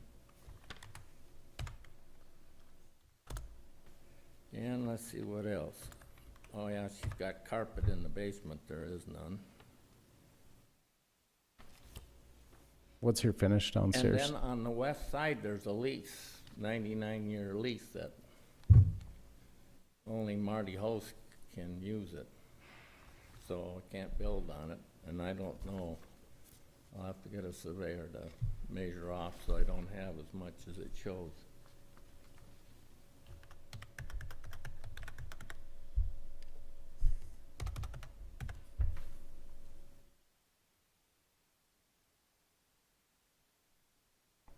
It's just an aerial off our website. This is the house and garage that you saw a picture of. So See that the line assessor going stood down? here. Down there in the cross? Here? Yeah, all along there, that easement lease goes all the way over to the corner of that house, which I didn't realize was paying $500 the minimum on it. That baby's going. This is the salvage house. That's that old house down there? Yeah. Oh, okay. We have a minimum value of $500 on I'm it going today. to try and take it down all the time. Yeah. First, the fire department was going to burn it. Then they had said I had to take the shingles off. So then they got the idea, the state fire marshal drove up from St. Paul, and they're gonna have 3 departments work on it. Then he decided it was too small, so he went back. So then the Amish was gonna do it, so I said I want a written bid on it. Well, we don't know. We don't give written bid. Well, I know what they do. They do it, and then they tack on $300-400, and there you are. You pay, or you take them to court. Well, that costs you. So it's gonna get So what's the value on that old house? $500. $500. So we figured that was roughly about $7 in tax a year, maybe 8. Okay. But yeah, that's the minimum we'll put on something of that size. This is the letter that Russ had sent very shortly after he got his value notice. So there's the things I don't have, and when all those other houses in town sold, had all of those. Well, some had attached garages and some had detached. Okay, he said something about pine and cedar, and what else was there? The block basement is wood? Yeah, Okay. basement's wood. So what difference does that make? Anything? That makes This is one. some of that subjective quality measures that are tough to put on a graph. It's tough to put in a grid. Me and Russ had talked specifically about the bedroom. He said it's a 1-bedroom house, and I told him that our basic formulas go based off of square footage. The house is X big. Whether you want to call every room inside there a den or a bedroom, doesn't bother me. We know that bathrooms add value. We know that finished basements add value. Whether it's a bedroom or a lounge or whatever you want to call it, the next owner is potentially going to repurpose just about anything. It's livable square footage at that point. That's my concern. So I wasn't too worried about that. And that's really the only one that we talked about specifically. Well, I know the wood is, The wood go to basement. sell it and you've been 20 years old. They give you a guff about it. It's tougher to sell. With a wood basement. And that's why we're here And today. I knew that going in, but I mean,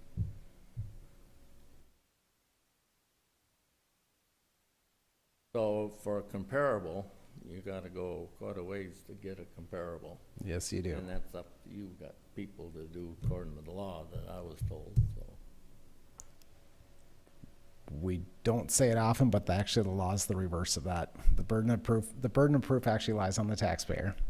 It's called prima facie valid. It means the assessor's value is correct until proven wrong. It's like we're innocent until guilty. I'm not leaning on that.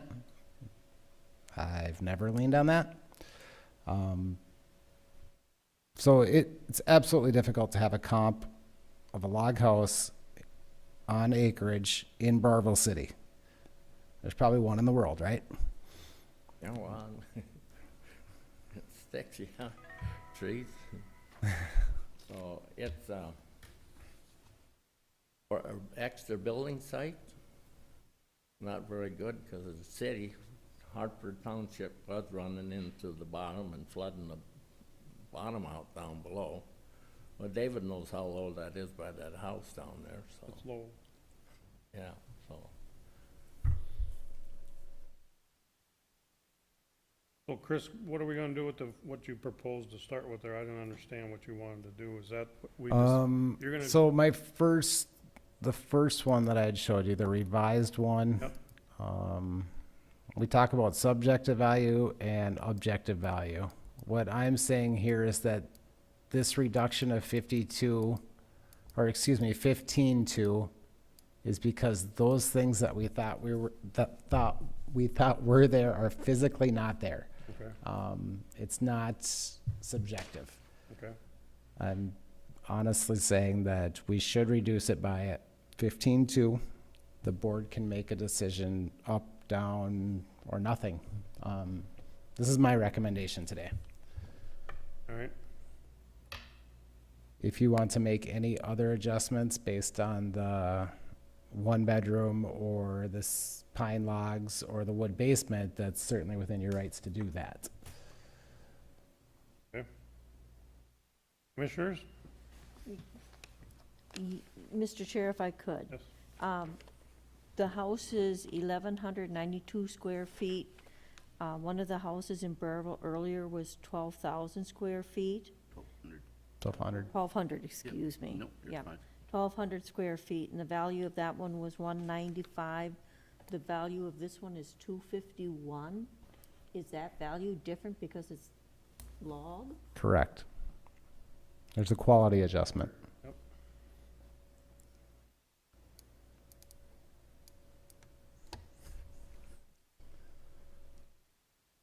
$50,000 more for logs? I don't remember the other one specifically, but I believe this is the first house we've had that has any upstairs finish as well. So part of that is gonna be that extra quarter story up top. I think every other house up until this point was a one-story with a basement or without. One story with partial three-quarter basements. So this, we're saying that this has some, it's a loft area, talking to Russ. Have a basement then? It does have a basement. It does have a And, basement also. and 3/4 of that basement is finished. Up until last week, we believed it was all finished, so that's part of the adjustment that I'm requesting today. Okay, commissioners?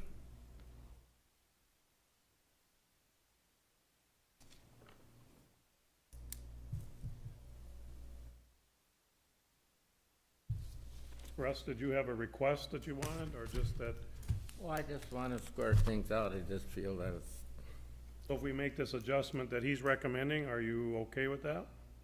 how much did you, My recommendation was to remove $15,200 for an overall value of $274,100. I can expand that again. where is that in there? Oh, he hasn't made, have you made the adjustment yet, or not? There it is. I haven't officially did Right anything. there. I need you guys. Or, and Is it, then what's that 251.8? That's the building value. So land remains unchanged. Building changes from 267 down to 251.8, which reduces the total from 289.3 to 274.1. that's going down 20. Okay, commissioners?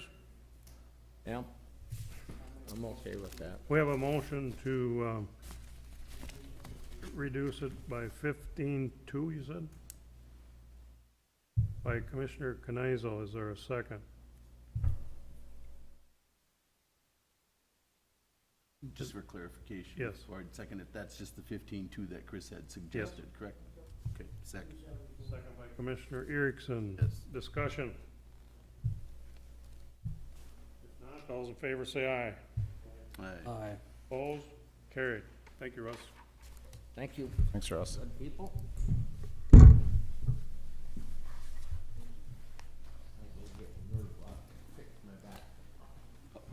Take the elevator.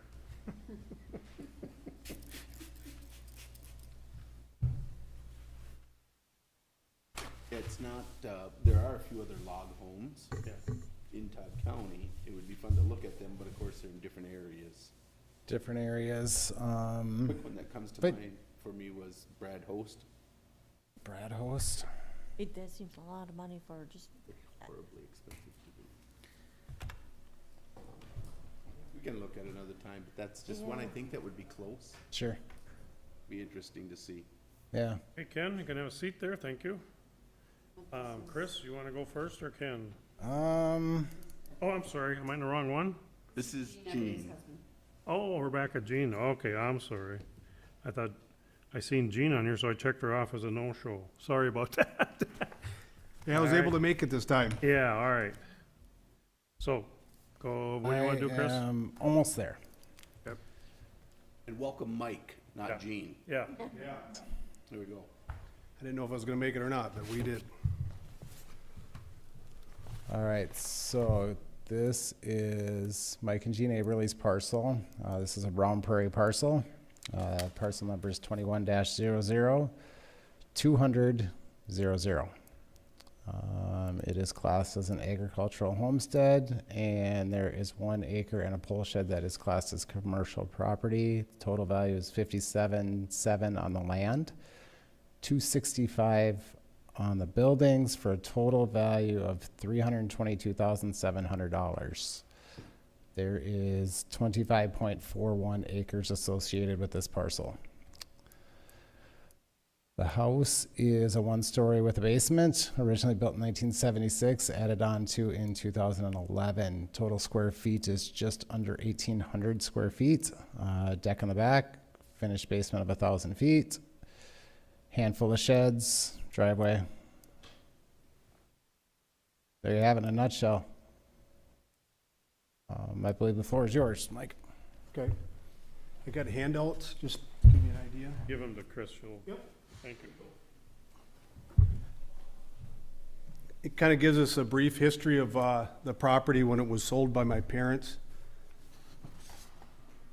and some of the valuations that we looked at online and through realtors in the area, what comparable real estate has gone for that's comparable to ours, which is somewhat difficult at times because of some of the land that's associated with it.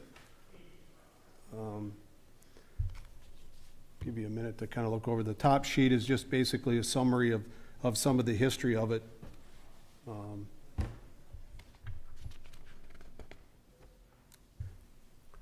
The value of the property that we ran through Zillow and our real estate agent came up to 254. Some of the analysis that we updated with the comps was 247.5. I mean, we've been here 3 years in a row, and every time it keeps coming back to like $330,000 appraisal. We haven't really done anything with the property since my brother purchased it from Reams, other than doing the buildings. We did update the house after he passed away in 2013 or 2012. We did finish the renovation that he had started, but the buildings and everything that we finished mostly were in the early 2000s, so there's nothing that's really been done to the property. And yet our taxes have gone up. I mean, the appraisal part of it is, I'd like to figure out why it keeps going up. I mean, the house and the property that's there is old. A lot of the other properties that are associated with are much newer homes. I can understand that, when they're newer homes that are built in 2010 or 2007, but I mean, this is a 1976 home. So I guess I'm just a little frustrated why it keeps coming up. We went to the town hall meetings twice in a row, and now we're here again. So I guess I'd like a little more explanation to why it has praised at where it's at. What did the township do? They lowered it. They went to 254 last time. What about this time? Yeah, that was 2019. Yep. This time was no change. Yeah, and they said that we'd have to come here, so here I am. Did you mention something about, did you have a market analysis by Zillow? Yep. What was that amount? I missed that. 254. And basically that was just with, on some of the breakdowns that Melissa Tearaway gave us, is just because of the age of the property. Wasn't so much, and like I said, I can see houses and properties going with it if it was a newer style home, but I mean, we have done really not a lot to that house since my brother passed. Like I said, he started a 4-season room and it was left unfinished. So I mean, other than that, we haven't really done anything other than adding the deck. Everything else was done prior to that when we purchased the business in 2000. And that's when we finished most of the buildings, and the concrete and stuff was added to accommodate the use of central buys trucks and stuff that we do out of that business. And Midwest grease also, so we use a lot of it for truck maintenance and stuff like that, so. And what are you asking, Mike? Well, I guess, it's, I want a fair estimate. I don't have a problem with, paying my fair share of taxes, but I just think it's way too high. I mean, I don't know. I mean, I don't see why it keeps going up so much, and I mean, the homestead credit has changed quite a bit, so you don't get nothing like that back too much. But I mean, you know, the increases have been 30%. Last year, they wanted to go up to 104,000 from the previous one. I mean, that's a huge jump.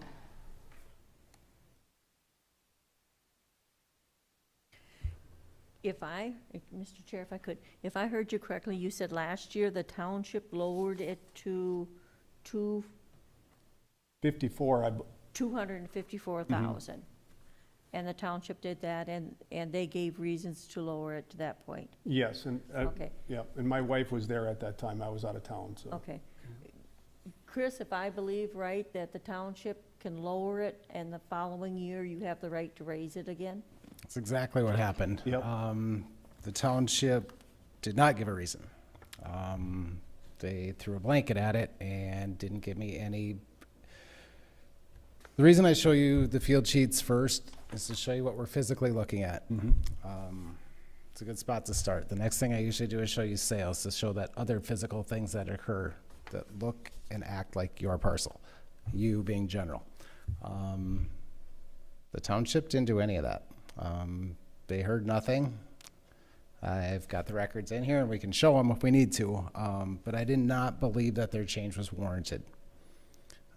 So we did change the value back to our previous basis, and I believe the classification was switched this year to ag because you purchased some more land and now we're running cows on the parcel. So that's Right. the only real change from last year.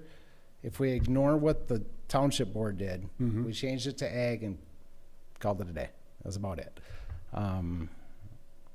The reason you're seeing a peak today is because we didn't think we were justified in leaving that $250,000 value on it from last year. So the board lowered it to, it was actually an even $250,000, if we're gonna split hairs.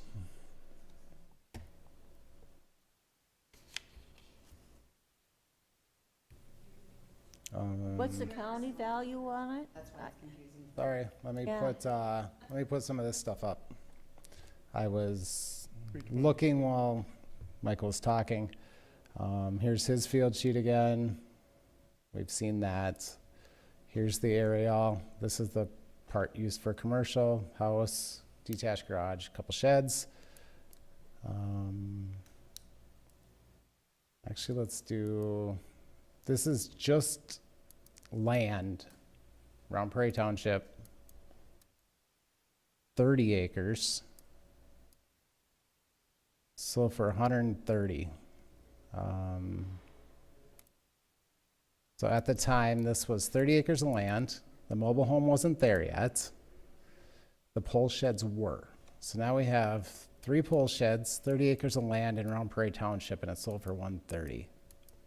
Pretty good basis for everything but the house, I'm thinking. So if that sold for 130, then we have about 2 bills left to get to this number on yours. Not unheard of. Here's a sale in Round Prairie. Sold for 245,000. We thought it would sell for closer to 205. Sorry, 208. Sold for 245. And this one was 20 acres. It's about the same size. House is about the same size, 1,700 square feet. Yours is 18. This one is 20 years older though, and only has 1 shed. So we're at 322 for you. Older house, same parcel size, less sheds, 245. Bruce Township, so a couple miles down the road. Sold for 282, 21 acres. Pretty close to the same size. No, pretty close to the same age, sorry. Yep. House is actually 400 square feet smaller. But basement finish, 1 story with a basement, 2 sheds.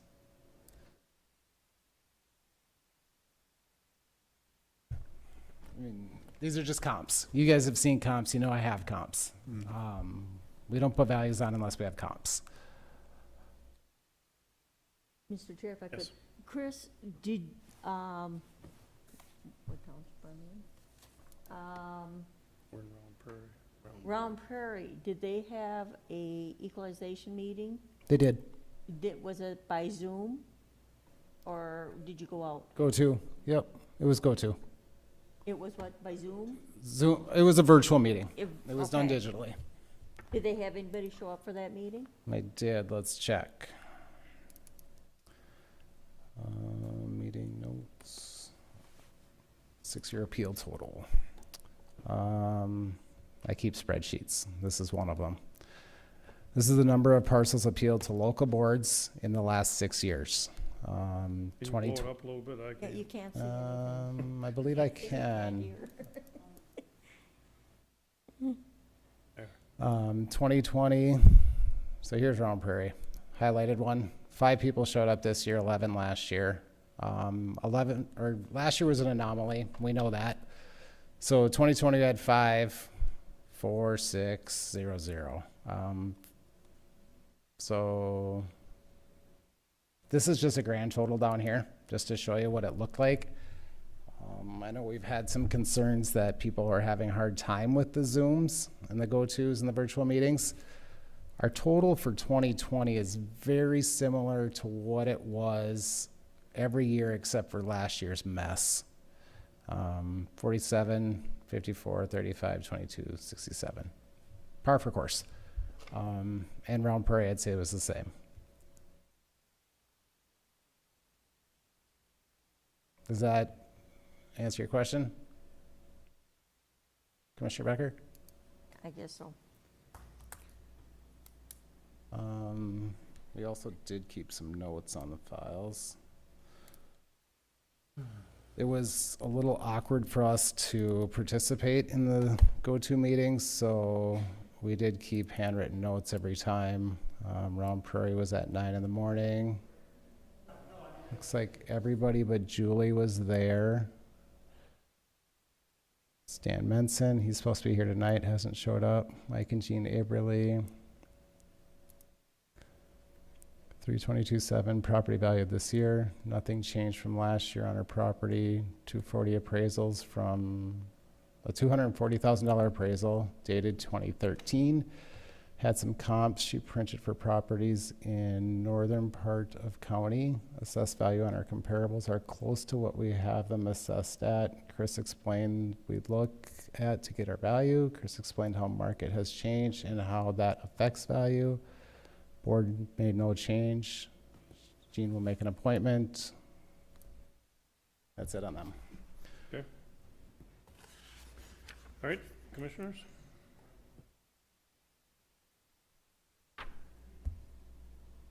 I'll make a motion to set the proposed tax value at $275.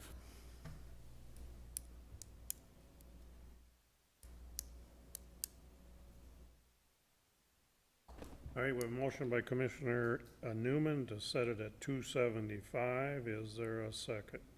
I'll second it, and especially based on that the township did lower it a year ago to 254, so it shows a rise and yet not that big of a rise. So I will second that motion. I have a second by Commissioner Becker. Is there any discussion? If not, all's in favor say aye. Aye. Opposed? Carried. Thank you, Mike. Okay, thank you. Thank you for your time. Have a good evening. Yep, thank you. Do.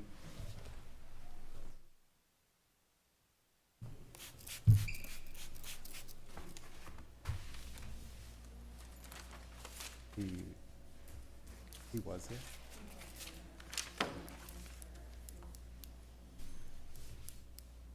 Good, so we just have, that's our current. Hey, tell me who's next so I don't get the names screwed up here. Be Ken. Assuming Stanley Menson isn't out there, Ken Etzler would be next. Two guys out I there. think it's Ken coming in there. Bradley, I think it's the Ken Is coming in Stan there. here? I Etzler? don't know. Okay. I know we've skipped him, so if he shows up, we'll let him bump Okay, in. Ken, welcome, Ken. Thank you. Have a seat. Okay, Chris, would you like to go first, or you want Ken to go first? I would be honored to go first again.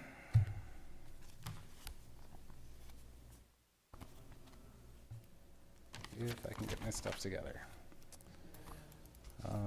Ken's actually here for two parcels this evening. They are both 40 acres. They're both bare land. They're both in Ballard Township. They're both bare, you said? Yep, so they're both wooded, primarily wooded parcels. This is parcel 25-002860. Estimated value this year of $88,300. This is his second parcel. That's a little too big. This is parcel 25-00295001. Estimated value of $98,000. Again, 40 acres, primarily wooded. And we'll show you some aerial photography. This was the first parcel. This is the second. The first one's right here. I know it doesn't have a blue outline anymore, but they are side by side. What's that going through it? This is the pipeline. All right, Ken, that is a quick summary for the board if you would like to speak.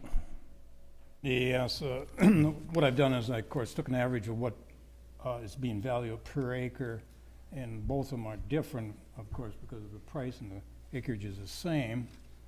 The one that's valued at $98,000, I did inherit that from my parents, and that's being estimated being valued at $2,450 per acre.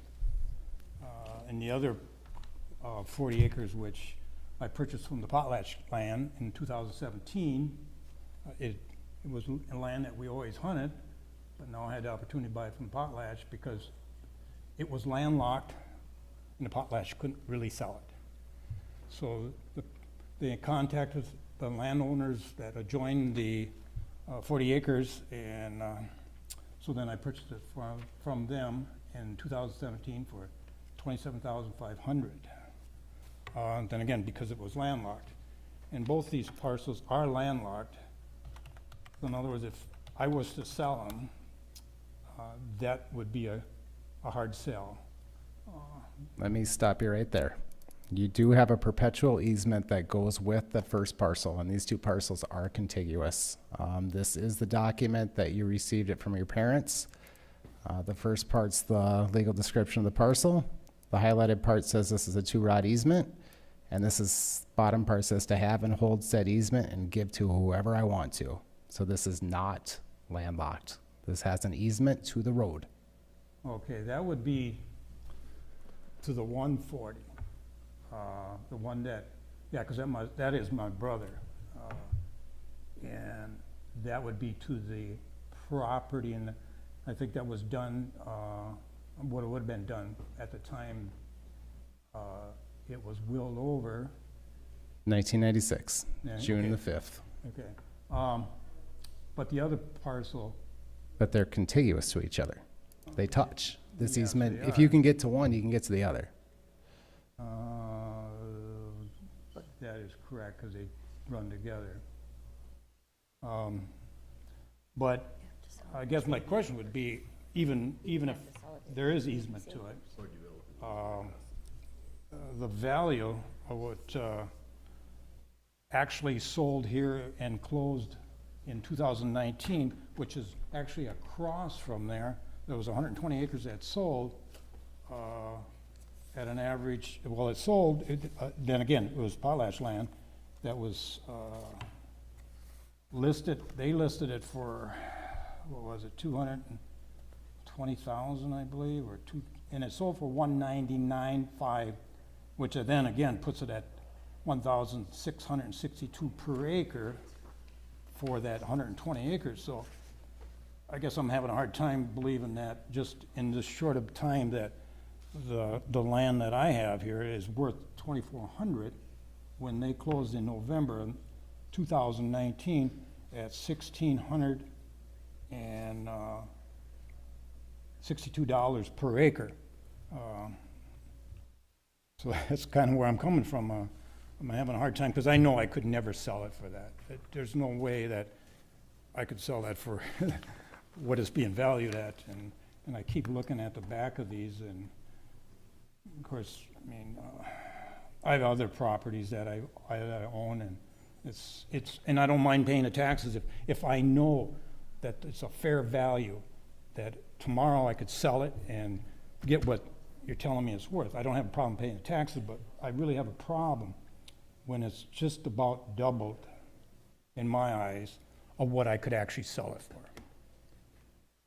I mean, $2,450 per acre, and this other one is $2,207. There is absolutely no way.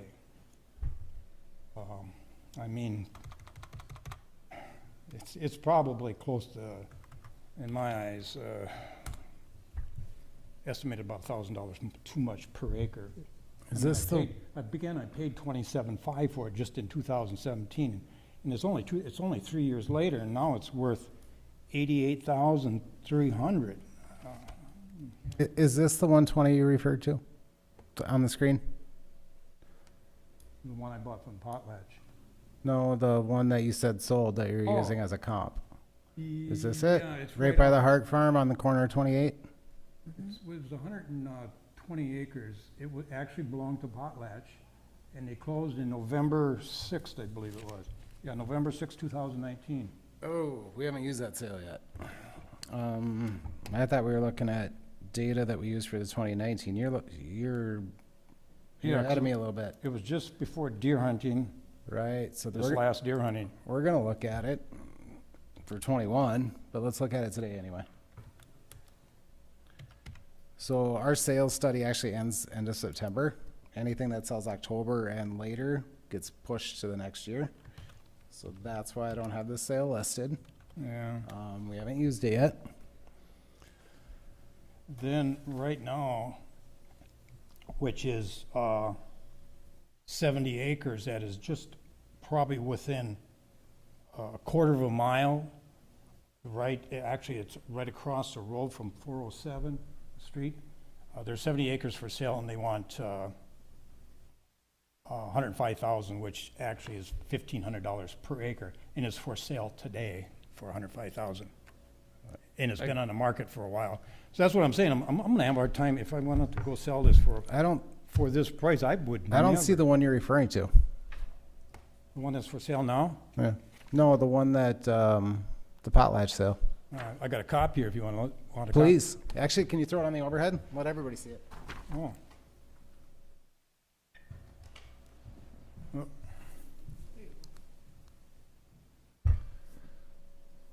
And see, the bottom is the street 470, and I'm on the other side of the. I'm on the south side of 470 Street. I'm just trying to get myself there.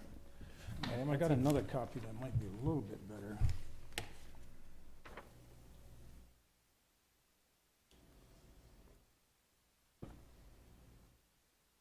Actually, this one here gives the description of you want to see that? Yeah, you can throw it up. Okay. This gives you the description of it. That's what I'm looking for. You got yourself a parcel number there. That was on the market for probably a year and a half, close to 2 years. Because we used to lease that. Can't see it. We used to lease that from the Potlatch and hunt it. Okay. Bring that. I got the number memorized.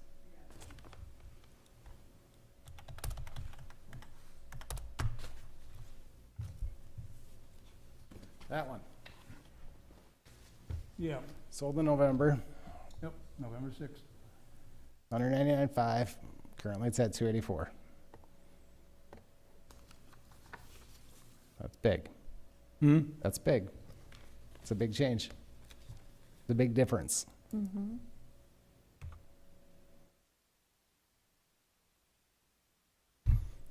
We're 42% over right now on this one.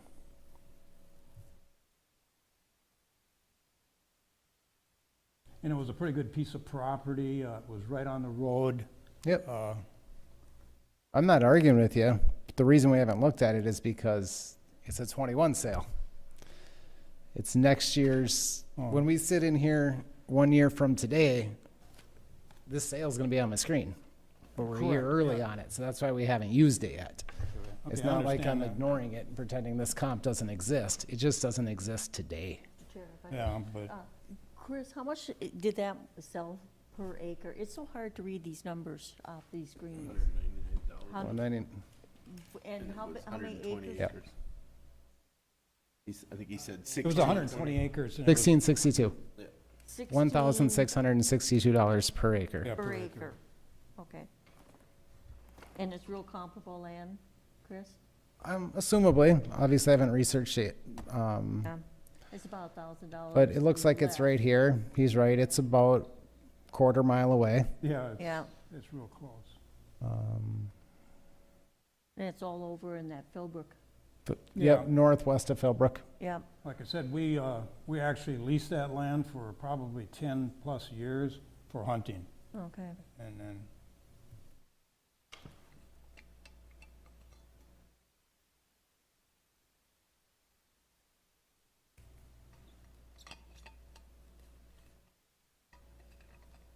Okay, what is your request, Ken? well, I'd like to see it be more of a fair market value, because I don't agree that that is fair right now. Like I said, I don't have a problem paying the taxes if it's fair. And in the back of my mind, I know I could sell it. I see this sold, so okay. And then, yes, I do have a small easement to it, so I could sell it. But I'm not gonna sell it for no $2,400 or, because I'm looking at stuff that is for sale in Todd County that's really close to the acreage. And I came up with an average, really, my average is $1,382 per acre. 4 parcels that are for sale right now in Todd County. So it's still $1,000 away from where I'm being, this land is being valued at. Okay, So I commissioners? really believe that, like I say, it's, Yep, Chris, Commissioner. what was it valued at last year?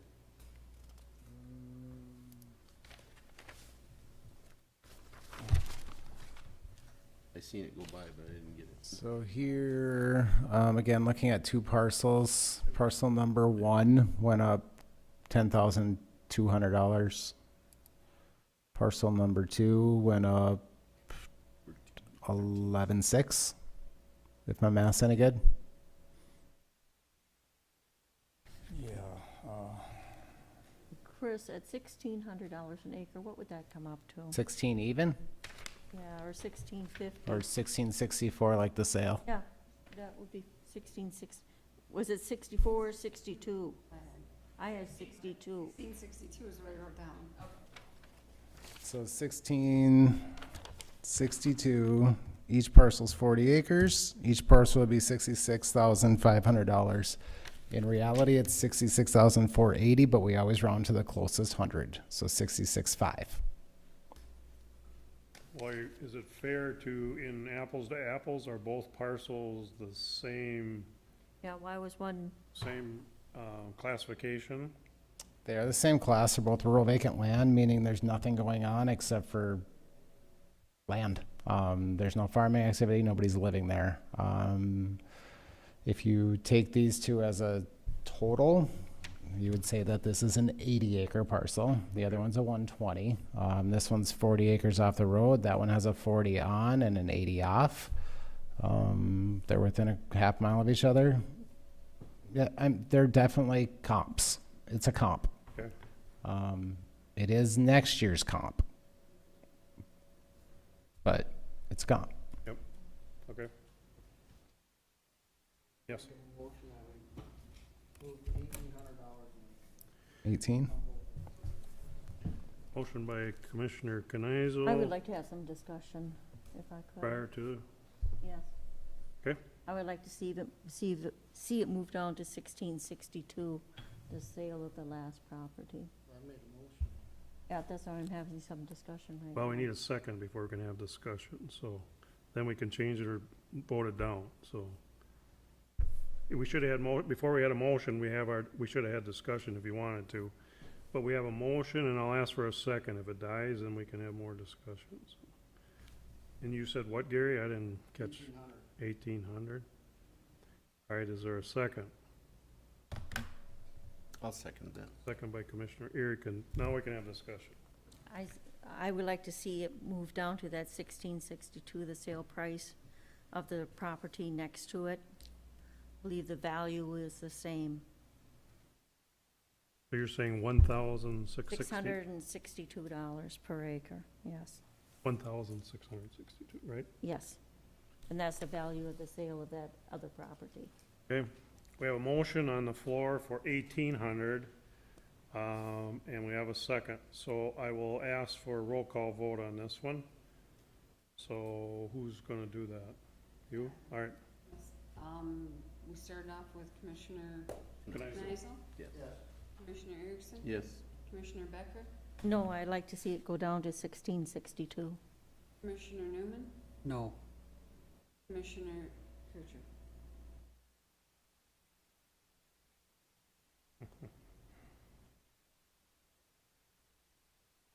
I'll vote no. Denise, you're a voting member today. The clerk, the auditor is a voting member of the Board of Equalization. Why are we voting no? We have 3 noes. Well, you vote yes or no. If you vote yes, Actually, she should have voted before me because I am the chair, so she should have voted. I'm the tiebreaker if that's the way it goes. Auditor Treasurer will vote for the 1662. Was that a no or yes? No, you're voting for 1,800. 1,800. it said no to 1,800. I'm voting no. So we have a tie now, is that correct? No, you have a 4 to 2 no. 4 no's to Okay, 2 so ayes. it's a no then. Yep, all right. So start over. Am I correct? Yes. Correct, you have no motions on the floor right now. Make a motion then, if I could, for it to be valued at $1,662 per acre. Motion by Commissioner Becker for 1,662 per acre. Is there a second? Second. Second by Commissioner Newman. Any more discussion? Not roll call vote, please. Commissioner Becker, Yes. Commissioner Newman, Yes. Commissioner Erickson. Yes. Commissioner Kneisel. Commissioner Kircher. Yes. I have to vote, do I? You should have voted before me. If it's a roll call. Okay. Yeah. I'll vote yes. When we do roll call, you have to vote before me. I'm the tiebreaker. 6.5 per parcel, yes. But we really wouldn't have a tie, would we? So. So it doesn't make any sense. Okay. All right, that's it for Mr. Etzler. Thank you. Well, thank you for your time. Yep, thank you. And what we decide? 1,662 per acre. Which is $66,500 per parcel. Okay. Well, thank you very much. Like I say, thank you for your time. I think I can go one more. Tough way to get there, but we got there. Yeah. That land out there is, Who is that, veteran? No, Brad? Yes, that's Brad. Stanley Manson, I know Sheldon.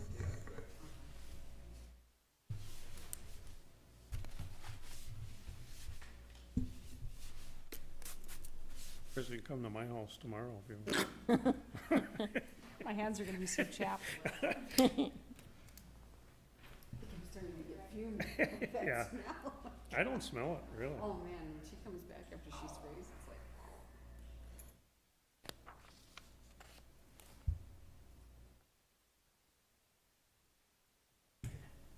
Hi. Hello. Is it Bradley? Yes, Mom? No, just kidding. That's usually what happens, but she's gone now. Chris, is there any water around here? Anything could I get one, please?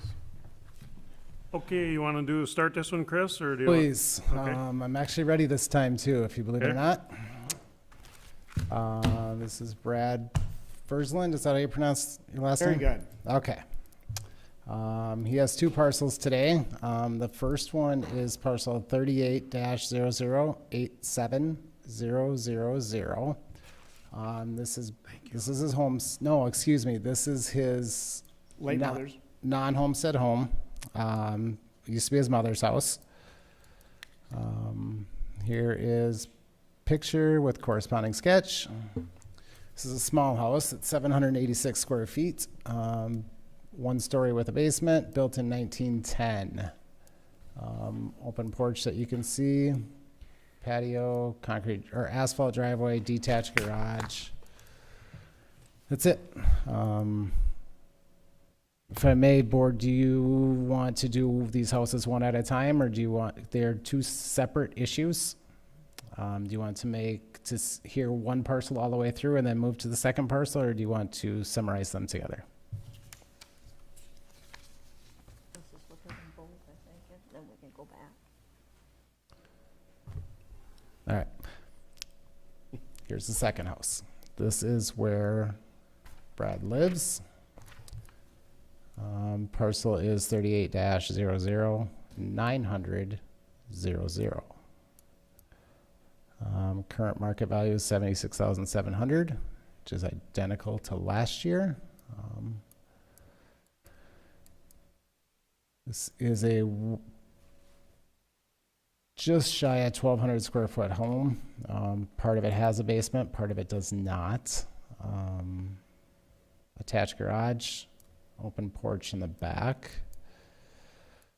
Fireplace, concrete driveway, attached garage.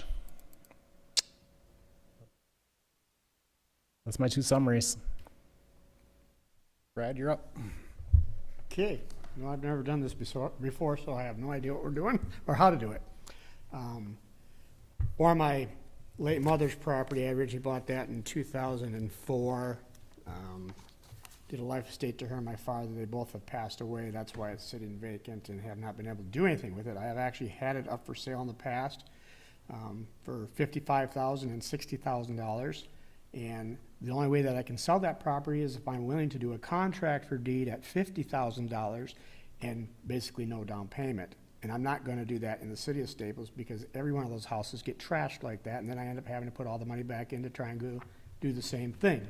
So when I went ahead, based on Chris's instructions to use the Minnesota Door State ECR system, I went and looked at properties that have sold over the last year and a half, relatively close, and starting with June 2018, I can give you the ID number. You want to just put it on the overhead, please? I can switch you. Not sure if that'll work. I'll slide over. Do you know what part of Staples these are in? Would you know the location in Staples these houses are in? And this will be in comparison also somewhat of my home that I'm living in. The first one there, if you look at that property was sold to David Horn in June of 2018. It was a tax forfeiture that I believe the county had assessed at a valuation of $39,100. They had it up for sale for over 2 years. I think it was longer than 3 years, but I can't remember because I did look at the property. And it was sold for $24,000. I'm looking at properties, it says that it's not a comparable to mine. However, when I look at all these properties that are within my neighborhood, within at least a 10-block area, this is what the sales are happening. So I don't understand why they're not considered comparables. We look at another one, Brian Miller, 309 6th Street. That one did sell a little bit higher. That's more of a comparative for my house, 1,185 square foot home, sold for $60,000. That is a comparable sale because it's stated on the these Minnesota forms I printed out. Going through, we'll look at the estate sale, Timothy Martin. That's a block away from my house. 51,700. That's 1,008 square feet. Again, substantially larger than my mother's home, and I can't get that price for it. It sold for 51,700. As you can see, we can go down the line on these, but this one I don't like to use as a comparative. If you look at this 38, 89, 800, Lindsay Lavelle, apparently this person must buy some distressed properties, gets a good value on them. She paid $11.58 for it. It was, valuation was $44,100. Well, then she went ahead and just resold it here to this Kevin Larson for $45 on a contract for deed. That's the only way that a lot of these are selling. They can't get a regular financial loan for it. So looking at the various ones that are on here, this last one here, just sold on 6th Street Southeast. And an investment company up here, I try to, you can see in color, contract for deed in green. They bought it for $10,200 with the idea of flipping it, and they were only able to sell it for $17,900. And I believe up here, we have it listed for a valuation of $38,500. Again, looking at the square footages on that house, 1,140, substantially larger than my mother's. So I don't agree on my mother's property of being at the 57,800. I would see it closer in line. What I did, I'm not saying this is correct, but if I took and averaged all these out, that would say an average based on it should only be worth $30,000. I don't agree with that either. I would say her house value should be about $50,000. Because that is what I've been offered if I would do a contract for deed without any down payment and carry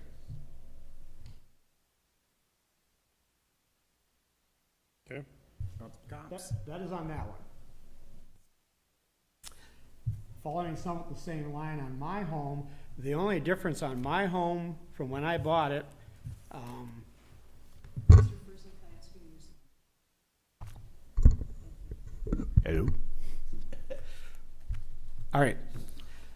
I did take pictures of my home. I think I had sent Chris those before, and I have pictures of my home that I live in now. I took advantage of the South Side grant program that Staples had. There was nothing wrong with my house. It had good siding, good windows, and a roof. But because I'm aging and I'm having health issues, I decided, hey, they're going to give me money if I'll go ahead and fix my house up. So I went ahead, had vinyl siding put on, new windows, and a roof. I have pictures of it basically before and after. I'm going to slip that in here. As you can see, this is the before picture, and this is the after. Not a big difference. Same color and everything.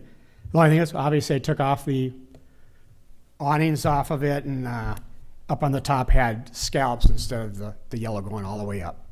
But basically what I did is I put lipstick on a pig. The inside of the house, as you can see here, has a lot of old wiring that is open, and this is one of the extra rooms. I believe it's called the utility room based on the county descriptions. As you come in, when they did the work on my home, you can see all the wiring around the front door. That all has to be redone. And there's wiring that has to be redone for the laundry room that was torn apart. When I bought the house, I paid cash, so I didn't have to worry about financing it. The problem is, to have any of this wiring fixed, I have to have a new, I believe it's a arc or circuit breaker type circuit panel put in order for them to touch the wiring. That is expensive. And then, of course, you've got to do the drywall and so on. This is looking through that laundry room. This used to be where the chimney was. That was taken out when they redid my house. And the wall is still open there. And you can see it coming from the front door. That's what looks like a cabinet. That's sheetrock, real thin, that's falling apart. And then you can see here the hole in the ceiling still, the hole in the floor. It's just been temporarily covered. And then going into the bathroom, one of the reasons why my house is not worth much, or it took so long to sell it and I bought it, is the bathroom is only 5 by 6. And you have a 20-inch door to get in that bathroom. There's not too many people that can get and use that bathroom. Hey, it was fine for me. That's how I got it for what I paid for it. There's a lot of work that needs to be done to the home.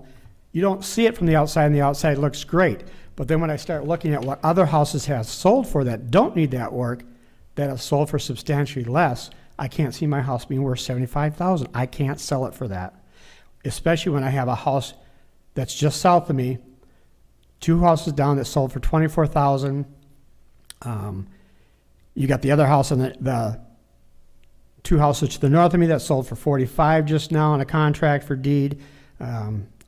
This one here, 17,900. Again, it's about the same square footage. We can look at a number of them. Even this one here, is listed at 102.4, or I should say it's valued at 122.4. It can't be included because it's not a typical market, but it's sold for 65. To me, I'm looking at all the markets are selling for less. So isn't that the market, not what we would like it to be? We have another one here this one here, was Hans. I used to work with Brent Hahn. It was his mother's house. They had it up for sale for over 3 years. They couldn't sell it. So what they ended up doing is his wife's sister's son, that's how the relationship is, they went ahead and sold it to him for the 41. That's why it can't be considered, because it was sold to a relative. But if nobody is buying and that's what you can finally sell it for, is that not what the market really is? We have one, I've got to find it here.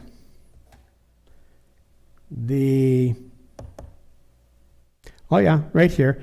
The one here, it was a foreclosure. A bank had it. It was listed for 48.3, sold for 30,000. They paid for an appraisal, and the appraisal came in at 33,700. That is on these documents here that we already have. Realistically, I would think 65 is still high for my house, but as I told Chris in an email, I would accept that 65 on my house.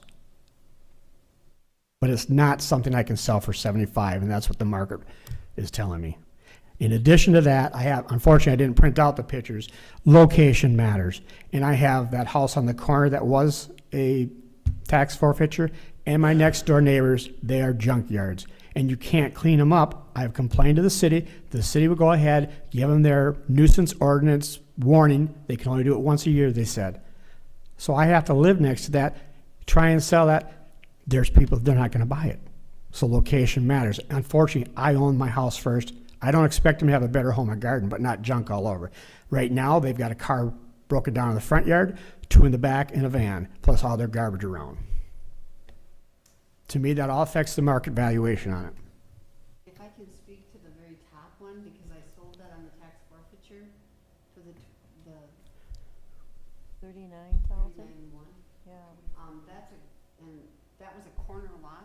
Yes. The little yellow house. Yep, David Horn. The total basement is caved in. No, Yep. I was in it. it's not. Where the porch is added on, No. am I at the wrong house? No, it's the right house, but it's not, or David has it fixed, because, He got it fixed, because Yeah. when I sold it to him, that was totally caved in. I had 2 contractors come look at it, because they wanted to flip it. right. I talked to you on that one, because I live, Okay, and there also had that that kitchen area is all. that was the one that sloped. Sloped, yeah, The foundation was still there, they've jacked that up. okay. But I'm just speaking to, that's why that's so much lower. That's why we sold it on the forfeiture, because it needed a lot of work, according to 2 contractors. that Right. came and looked at it. David spent less than 10 on that, so you add the 10 to the 24 is 34. It still doesn't put it, and that's what I'm saying, my house at 75, But I just wanted to speak on that. Well, we don't because use foreclosures as comparisons anyway. This is a tax. Out of that list that's up there right now, we use 2 of them. Yeah. And so the bottom 4 are all 2020 sales. We can't look at them yet. That we will, but not yet. The second one down there, the Brian Miller one, sold for 60. It was valued at 57. It's a good sale. If you want to look at that Chad Norris one that says sale excluded because not typical, or somewhere around the middle, that house is now a hockey rink. That's why we didn't use it. If we put our value on that, and now the lot is worth 10 grand, and we say, okay, brand new year, lot's worth 10 grand. What did Chad pay for it? 65. Whoa, we need to go up. That's why we leave that stuff out. Because when we redo the analysis, the house is already gone. So if I look at a bare lot that I have 10 grand on and see that he paid 65 for it, it looks like I'm really low. So we get rid of those sales so they don't skew the rest of them. Were we high at the time of sale? We were. absolutely. But that house was gone before we used it as part of an analysis, so we didn't want to show something that wasn't physically there and use that. It had changed. It was a physical change. We could have thrown it out for that too. So the house was sold before or the house was torn down before he bought it? No, he bought the house for He tore it down. 65, approximately. He paid someone to come in and rip it down. So now he has a $75,000 hockey rink sitting there. It's not something I can use to say. Doesn't Now, compare. if we look at it, we can say lots and staples are worth $75,000. No, right? I understand that. I'm looking at What he the paid. building valuation you have on here. There's a building that's valued at 95,000. To me, I wouldn't buy a property for that if I got a house that's worth that or even half of that. That'd be like saying I'll tear my house down and leave it as, Okay. you know what I'm saying? Yep, we need to move on, so, Okay. Does the- commissioners, any questions? Do you guys want any comps from me? Yeah. Okay. I gotta steal that back.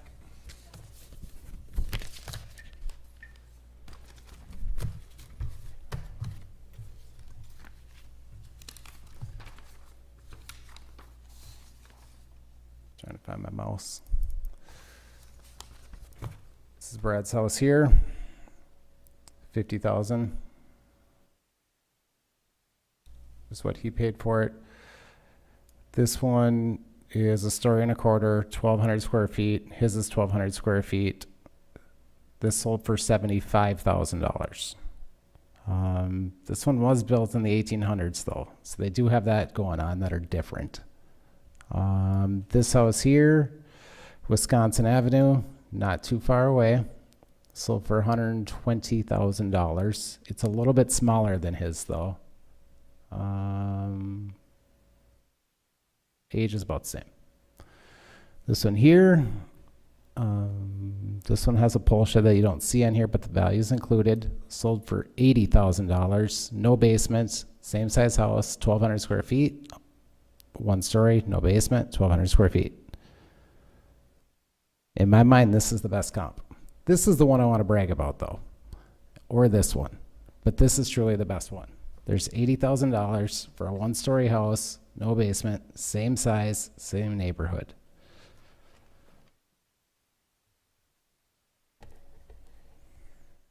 When did those sell? Hmm? When did those sell? When did those sell? Comp number 1 sold May 15th, 2019. Comp number 2 sold July 19th, 2019. Comp number 3 sold October 24th, 2018. These are all used in our current sales study. I can't barely see them because I have my eyes dilated, but, because I'll take a look at them later I when, can- obviously, the details.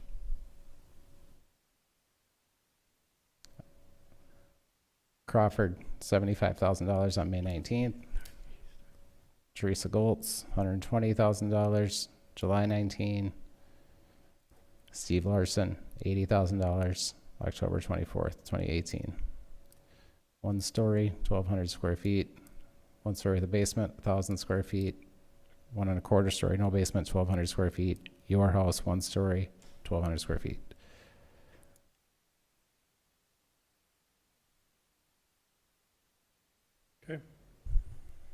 Commissioners? Can I get a print? Can I get a printout of that? Yep, I will email you one. Thank you.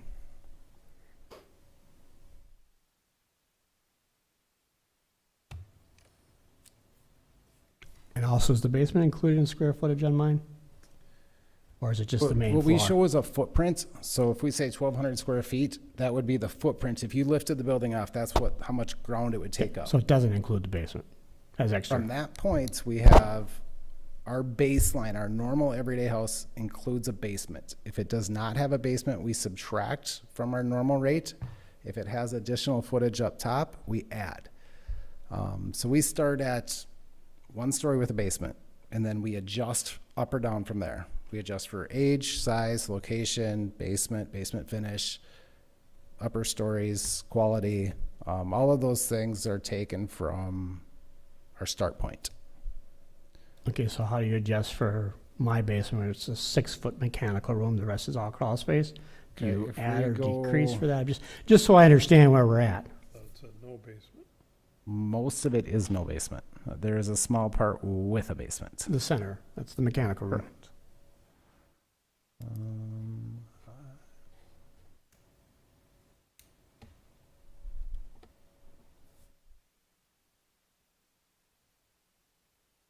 So this 11 by 16 has a basement.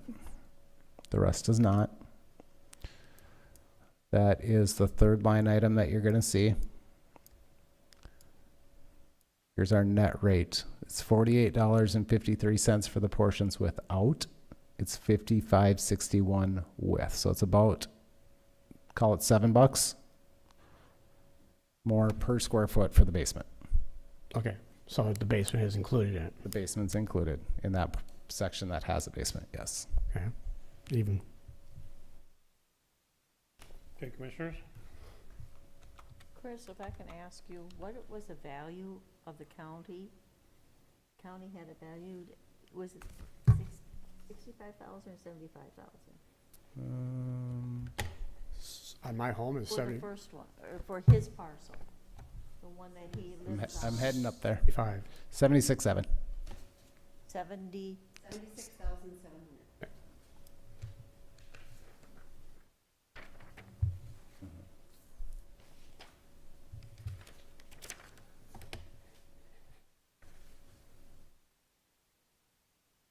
Mr. Chair, I would make a motion to lower that to 75,500.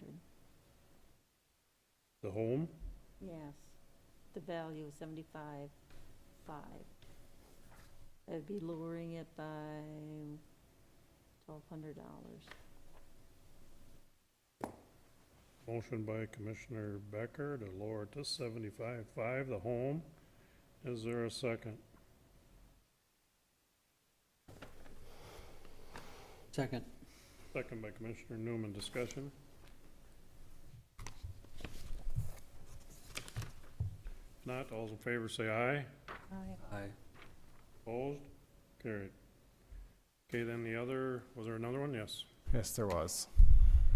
$75,500. The second one is currently valued at $57,800.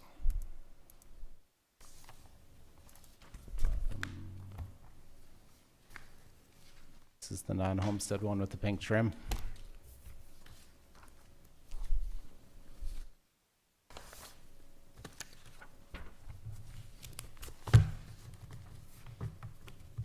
I'll move to leave it the same. Is there a second? Second. Second by Commissioner Erickson. Discussion? If not, all those in favor say aye. Aye. Opposed? Carried. Thank you for your time. Anybody else out there? So his parcel he lives in is reduced? Correct. One was, The yeah. first one was, and the second, his mother's Second one was was not. good. Correct.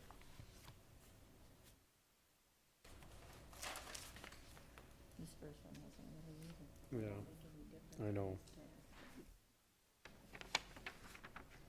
I'll make a no-show there. So it's Venner is next? Venner's next. I don't think he's. Put him here. as late as possible. Pardon? We did put him as late as possible. So, if it's okay with you, I am going to move on to Al Holscher's Yep, parcel. Go ahead. You want to call him? Thank you. Is the next one here? The next one's not here, but he was told 9 o'clock. On the back. Okay. it's- So, You wanna take a break? Yeah. Okay. Can we just hold on for Chris? Yep. yep, I'm gonna gather my thoughts.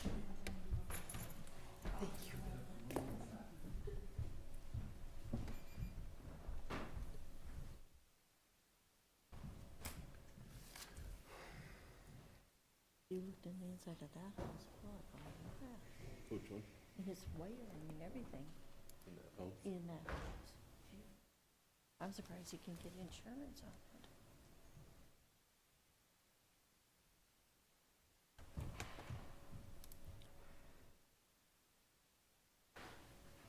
Well, if he paid, That's why you can't. if he paid compare cash for it, he doesn't need insurance on it, he doesn't, you know. the- Right, don't even have to Yeah, have I it. mean, Yeah. when you actually look at it, yeah.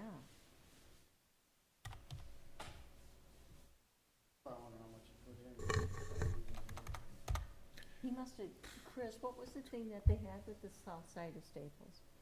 Where they could redo the Sometimes, outside? ironically, the FFA or FHA, Federal Home, Yeah. there's a government federal grant program that will often have area grants. So they will give, I know they had one in Bertha a few years ago. If, so like in that case, Bertha City Council was the custodian of those dollars, and people could make applications to them. I believe the form is preset by the federal, and they can approve as they see fit until the dollars are gone. Yeah, I think each town got them, basically, Yep, they get them. yeah, that's what They I thought. come and go. Okay, oh, we're waiting for Randy. yeah, it is. Across the tracks, yeah, Yeah. so. Yep. The roundhouse was on that side, and that's where we had all our hobos would jump off on that side. We used to haul them in by the carload. Well, and also that forfeited one, all the pipes were broke, all the electrical. I had to mean, be redone. and some of those houses in that area are, If you wanna flip a house, that ain't the side of town to flip one, really. oh, That's why you buy them Yeah. for 10 grand though, too. Probably. Can't give them away at 3. Well, it's also the area. Okay, you wanna start with Al Here Holscher you then? can. Yeah. Go ahead. So the following 3 parcels are people that we've talked to and things that we're recommending to the board for change. The first one is Al Holscher's. I will show you a field sheet. Brad has a Barville. His parcel number is 30-0001300. Total value prior to today is $303,800. I'm going to recommend a reduction to $275,300, and the basis for that, well, there's picture sketch. His basement finish we had as full finish, and after talking to him, he said that there's approximately 25% that remains unfinished. So that is a reduction in value. And also the shed measurements were not correct. So reduce the size of the shed, remove 25% of the basement finish, shows a $14,500 reduction in value.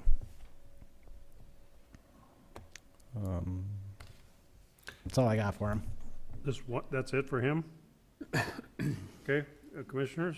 Mr. Chair, I Yes. will abstain from this.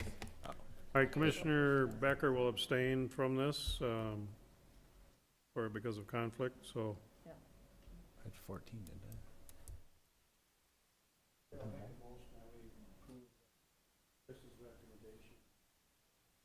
Reduce to 14.5, what was it? Excuse me. Sorry.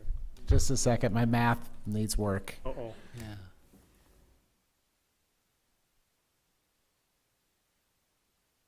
Which,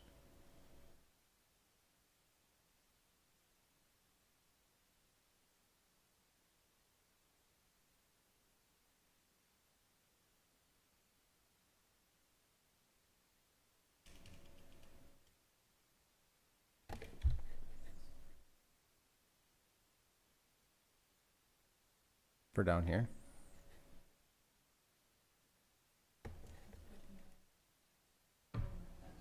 So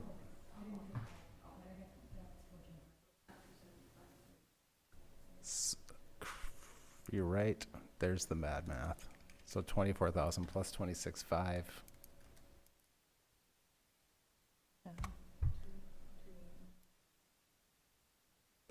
Correct. So the reduction is the same. It's the 14.5 that I had advertised down here, but the grand total is actually 289.3.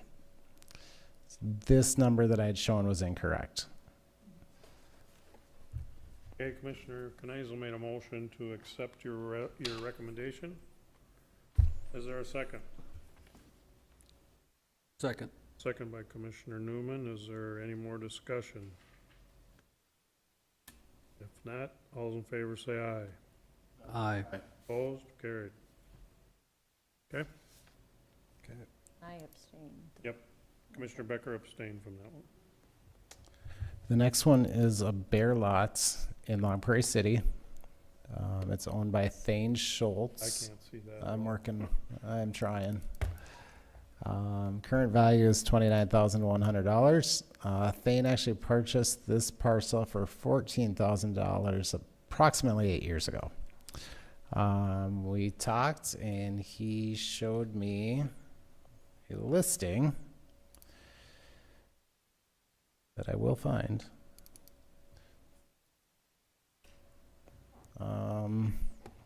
He told me it was listed with East West Realty, and it had been for some time. So I went and looked. It's been on the market for 368 days. He wants $14,000, the same thing he paid for it. Somewhere on here it said that the price has never been adjusted either. So it's not like he just dropped it yesterday. He's been advertising this thing for just over a year for $14,000 and he hasn't sold it. So what I'm recommending is we at least reduce it to that. What's Same- that? Right now it's at 29.1. Okay. So I'd like to bring it down to 14 even, which is a reduction of 15.1. Okay, is there a motion? So moved. Motion by Commissioner Becker. Is there a second? Second. Second by Commissioner Erickson. Any discussion? Can we see that parcel? Is that hard to Yeah. pull up? I just wanted to see You where want- it was at in West Acres. So it's the blue outline. That house directly to the west, that was our first guy tonight. That's Larry Brandis's house. Yeah, I think the access for that actually comes off that cul-de-sac. Comes doesn't it? off right Easement here. there. So there's a second, so Thane and Larry own this parcel that's not outlined together. So what Thane would do is grant easement to this parcel or sell outright. He's currently advertising this one for 14 though. How the arrangements are to get access, we didn't go that far, but you can't sell a parcel without access. So he would legally have to do something for them. Or get it from Larry, but Thane's liable for that easement. Okay, Thank you. Commissioners? Well, we have a motion and a second. Yep. Any more discussion? If not, all those in favor say aye. Aye. Opposed? Carried. Thank you. All right, the next one is in Sylvan Shores. It's in Moran Township.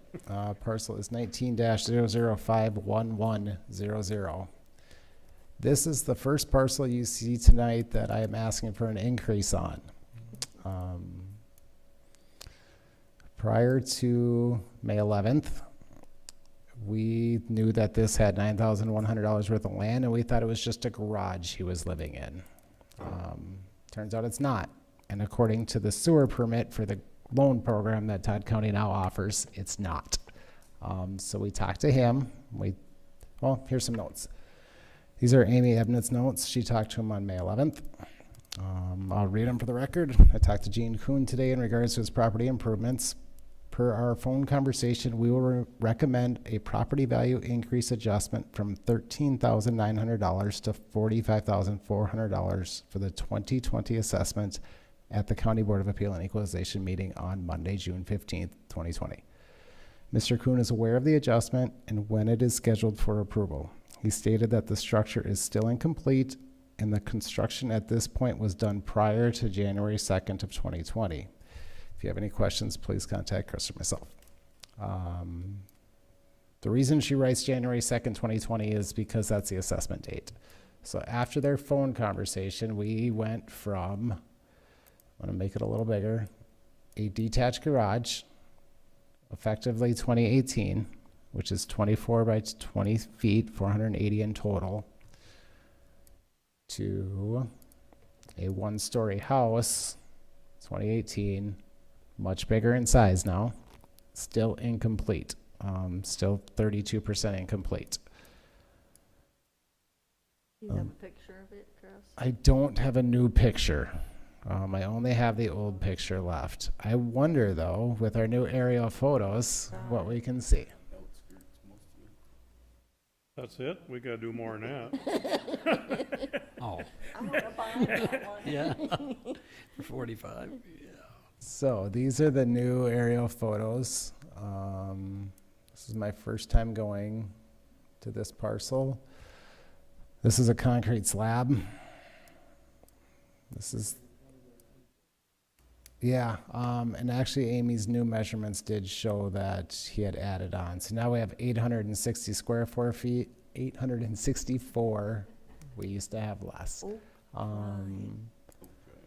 And just because we can, let's see how good we are at measuring. Well, to So measuring the roof line, north or east and west. that shows, Chris, what do you got there? 35 feet. 35, that's roof line and a few hundred feet in the sky. That's 26 and you're shy a little bit on one end. I'm thinking there's eaves though. So those rough measurements are 910. Amy's measurements at 864. So for the sake of argument, we'll assume 864 is probably more accurate.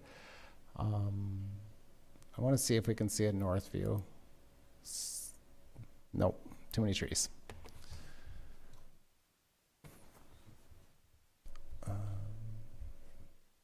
Well, I would assume there's well, electricity and everything else there, so, And that's why he actually came to us, Yeah. is because he wants the sewer upgraded. yeah. So he made the application through there, and part of that process is it has to be at least, the value has to be at least 3 times the cost of the sewer. So I actually laughed when Adam brought it in. I said, "What are you doing? This is a garage." He goes, "No, it's not."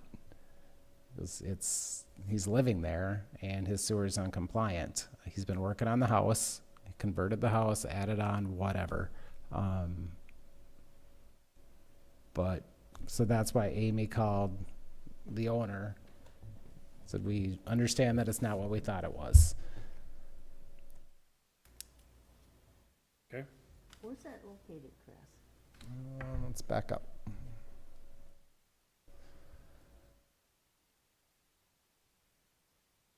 So this is not the main entrance to Sylvan Shores. Is that by the campground?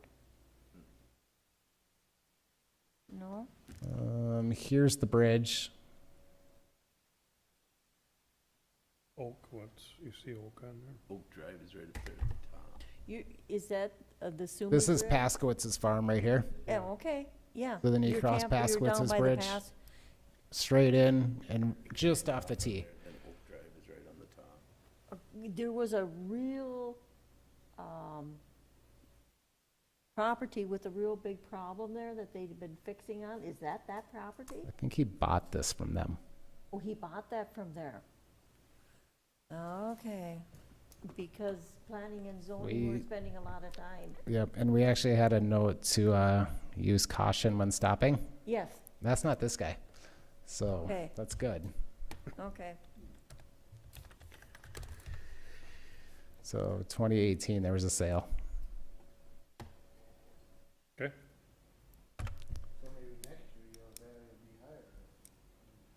We'll be stopping back because it's partially complete, so we have a reason to go knock on the door and see what he's been up to. all right, you've heard the request, is there a motion?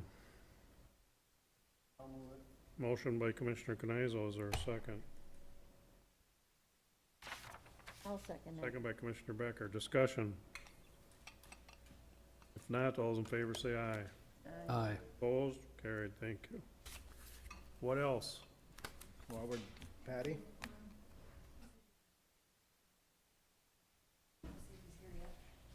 Our last person, while we were talking about this, Patty went and called our last in-person appeal and said he was on his way.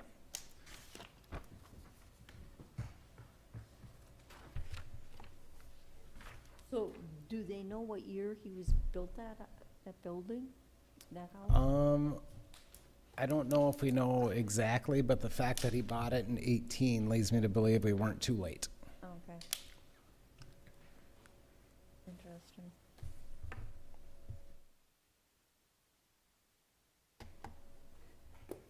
So if you come out to my place and I say I'm not living there, I can, Don't try getting a they're free all sewer. garages, can I say?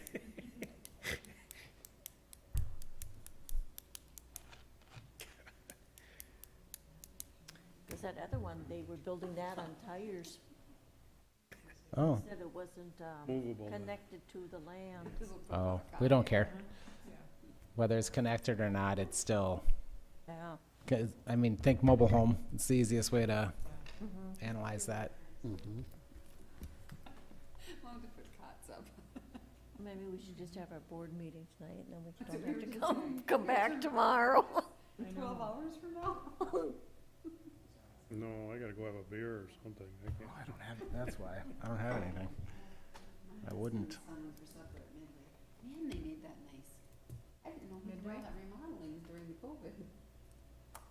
It's really cute. They took the bathrooms and moved into the back and got this barnwood in there. Still small in there though, isn't It's it? still small, but boy, what an improvement. Midway.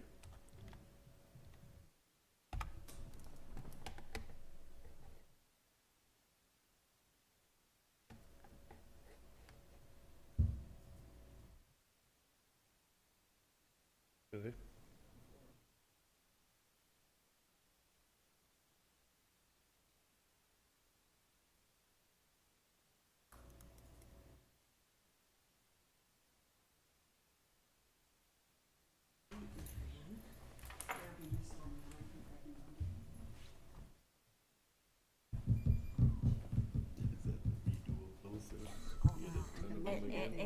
I keep marking down these Sullivan Shores ones, get them sold at their sale, and then here we go, we're marking them This is the up. one on 21 coming into Staples.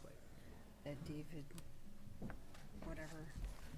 And it was like a month. Oh my God. Jesus, So- we've worked in some of them and they wonder why they're priced like they are. Oh, They're jeepers. freaking livable. Yes, they took the kids away a couple years ago. What's his last name? I don't know what his last name. It's right on the corner, right across from Debbie's Squirrel. Oh, The okay, house in the yep. corner. Oh, that's that Judd, Okay. that wow. Judd house, okay. Oh, it's Yep. bad. Okay, I that's the was one in that it. the wall fell in, the whole The- basement wall fell in. Well, yes, and then 2 years they went to the bathroom down the hole without water.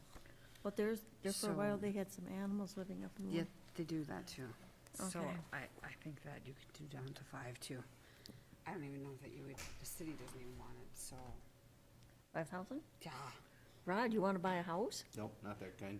Oh my God. It stinks so bad. I've I been bought a lot showing of these them houses. for under 10, but We bought these signs now and people are selling, we sold 5 houses in a week with these realtor signs. 15th, it's still the 15th today. I can't stand, I need a gas mask. Boy, Denise, if this you know what, sells but too it pays fast, to put them down there because in a year or two, they're right back to that. You know, they go in and they clean them up nice and they're done and, and then we're getting taxes back on right, it. you're getting something Yeah. out of it, yeah. Thank you. Yeah. And there's so many people now flipping them, it's hard to find anything to buy. I There's could- I a can ton believe of it. people So doing when it. are you Signs planning out on on a having- Wednesday and by the next morning, Becky had 6 calls and that afternoon I showed 4 houses 3 times. I'm like, bored. So when are you going to have the auction? August we have to. In August? Yeah, because there's so many people. They must be really into this flipping. Well, all these people, you know, if they're not been working, they're getting $600 a month plus unemployment and. And I gotta get sentenced to service where they're cleaning these houses. The city keeps calling me. They're Well, gonna slap me with a And I nuisance. think the sentence to service is starting to work now, aren't they? So I'd be the first one on the list. Berkshire. They already have a list. Okay, sentence to serve already has a list, right? Of what? Of What they're gonna of projects to Yeah. do. Yeah. Yeah. Okay, that's what I thought. Down. Well, you better you better call Kathy. Lee told me. Oh, I see. You go through the inside work. You don't need that. I got connections. Inside channel.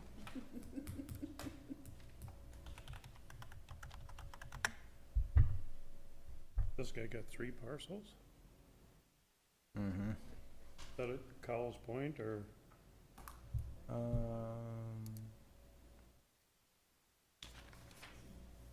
I have to start a new page for this one. Or Sandy Beach? Oh, The other 47. side then, okay.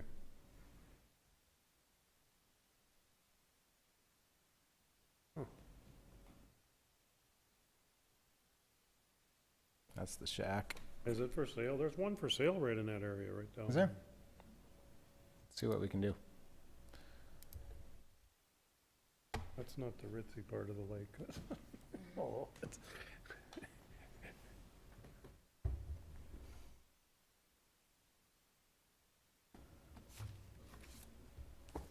Big Birch, This is it. just south of the Rock Tavern. Find a home. You know what? This guy's homestead. I can look at his zip code.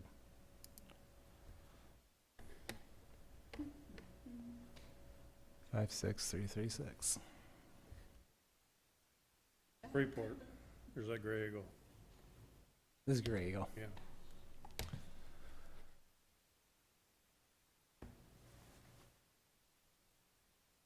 There's a good one, huh? Yep. Active contingent too. That is a nice place. Well, let's take a There's peek. one nicer than that yet. There's one over on Cowles, Well, Cowles Point there, that's probably worth $1 million, over $1 million. the reason I use Edina is they generally say the parcel number. Yeah. There it is. 03246. Is that the one? All right, so what was that thing listed at? 735. Hmm. 3246. And that's their second home. No, I mean, a lot of these are their second homes, or, And the current value? We probably won't see the new owners next year. Because we're $200,000 under what they just paid for it. Well, This is Chris. 160. Huh? Whose place is this? no, it's, This is the sale that we were just looking at on the website. It's not even sold yet, but it's contingent at $735,000. Our current values, 570. yeah, it's got room. You're way low.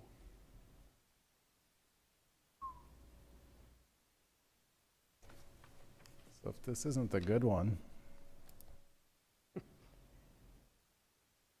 One of them, well, I know has got a movie theater in the house. We went on burglary calls down. He's got a burglar alarm and he's got a movie theater in the house. So, My sister does. yeah. You must own a bar. So, no, he, his parents were part owner of a window company, but, or the owners, he got bought out. it's 190. Can't read it. Here, you could buy one of those and flip them What are around. you trying to read? What's that? 225. That ain't nothing. That's a cheapie. What's the one behind the one? Yeah, what's behind the one? That's the one that we just looked at. Oh, 735. This is probably the bare lot.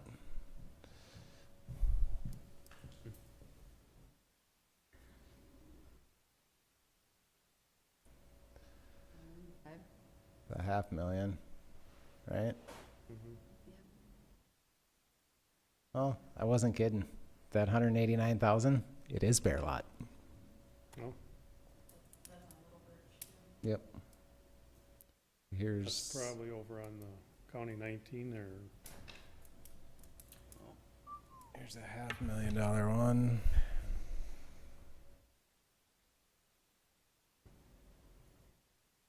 Well, that's snow on the ground. There's no way. That's bare lot. 495 for a bare lot? Prime south-facing lots on Premier Sandy Beach. Yep, it's a Sandy $500,000. Beach? It's a $500,000 lot. Sell your farm that way per lot. Per lot, next to a sandy bottom creek. Mm-hmm. Am I supposed to cover my ears?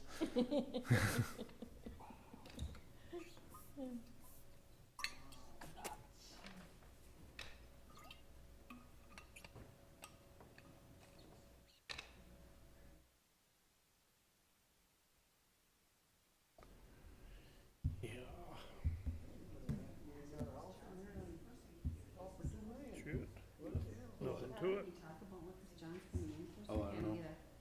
You wanna do the prelude, Can you, Chris? Yeah. can you do the prelude to this, John, so we kind of get some things rolling?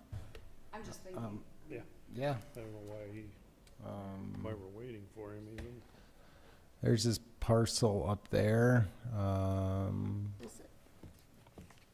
This is Big Birch. We have 267 on the lot, 426.9 on the house. Total valuation of $694,100. That's a 100-foot lot. There's the house, 2-story, no basement, 2,100 square feet. So we got the house, the attached garage, couple porches, couple fireplaces, patio, driveway, second garage. That is this parcel in a nutshell. So buildings 426, lot 267. That is one of his parcels.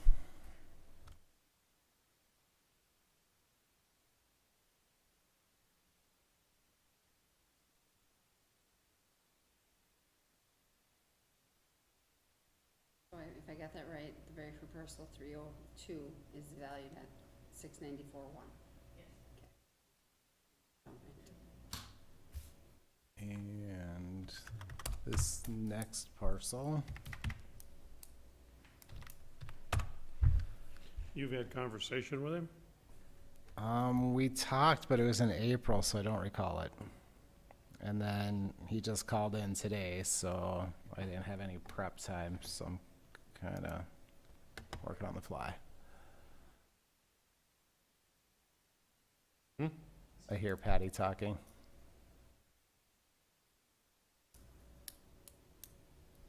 This is the cabin, which is very close.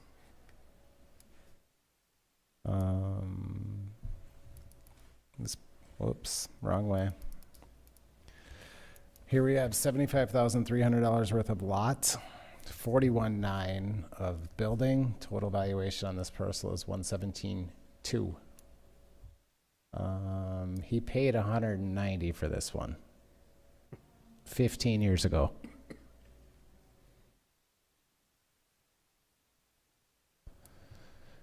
There's a picture, 1 story, 650 feet. Yeah.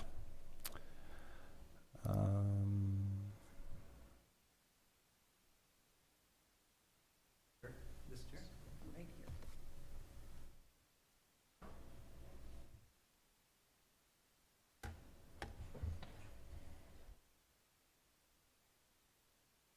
All right, John, we do have all 3 of your parcels. Do you want to start with home? Yes. Okay. You are free to talk. John, if I could ask you to speak into the microphone, please. Okay. Well, I'm here concerning the increase of tax value on our home.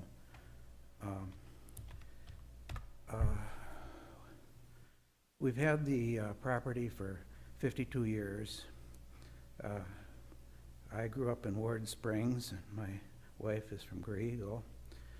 And we lived in southern Minnesota, but bought the property 52 years ago to retire on, and that's what I'm doing. My concern is that the assessed value went up, but I think I have some reason for the assessed value to actually go down. And the reason is the road, Highway 47, in front of us. It's a veritable racetrack.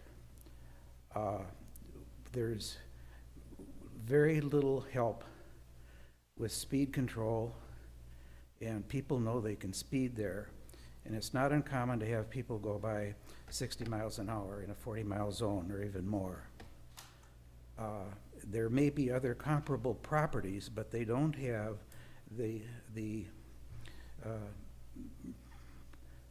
nuisance value and danger of this issue with the road. In fact, I think that the road is there makes the property less valuable than more valuable. We've asked for help.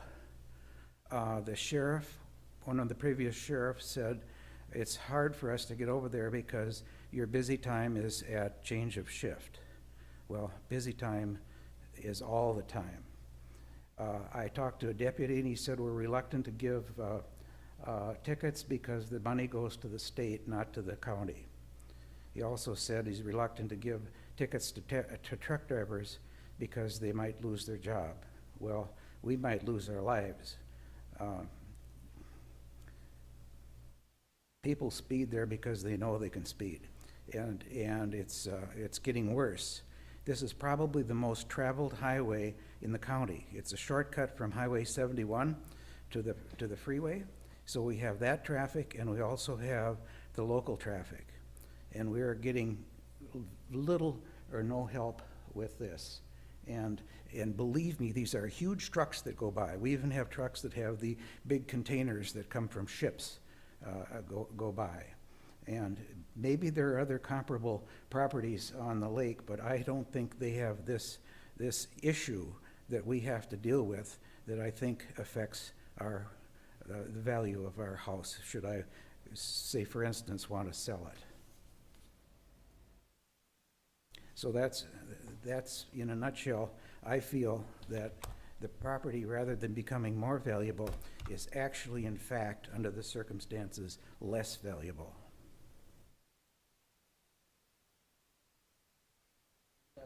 Speed, what do they call them, speed? They have speed radars out on the signs at 40. The speed limit on that is 40 going through there. They have them up there yet, yes. Yes, we paid for them. Yeah, I know. We talked with John Rowe about that, and John's been working with the sheriff and stuff. They haven't made any. Yeah, I know. They haven't done anything. I think, in fact, the speed should be 30. Yeah. With the number of driveways and residences along there. That first mile has a lot of driveways and a lot of residences, and we have had no help with this issue. If there were help with this issue, I wouldn't be here talking to you about what we're discussing right now. Okay. Commissioners?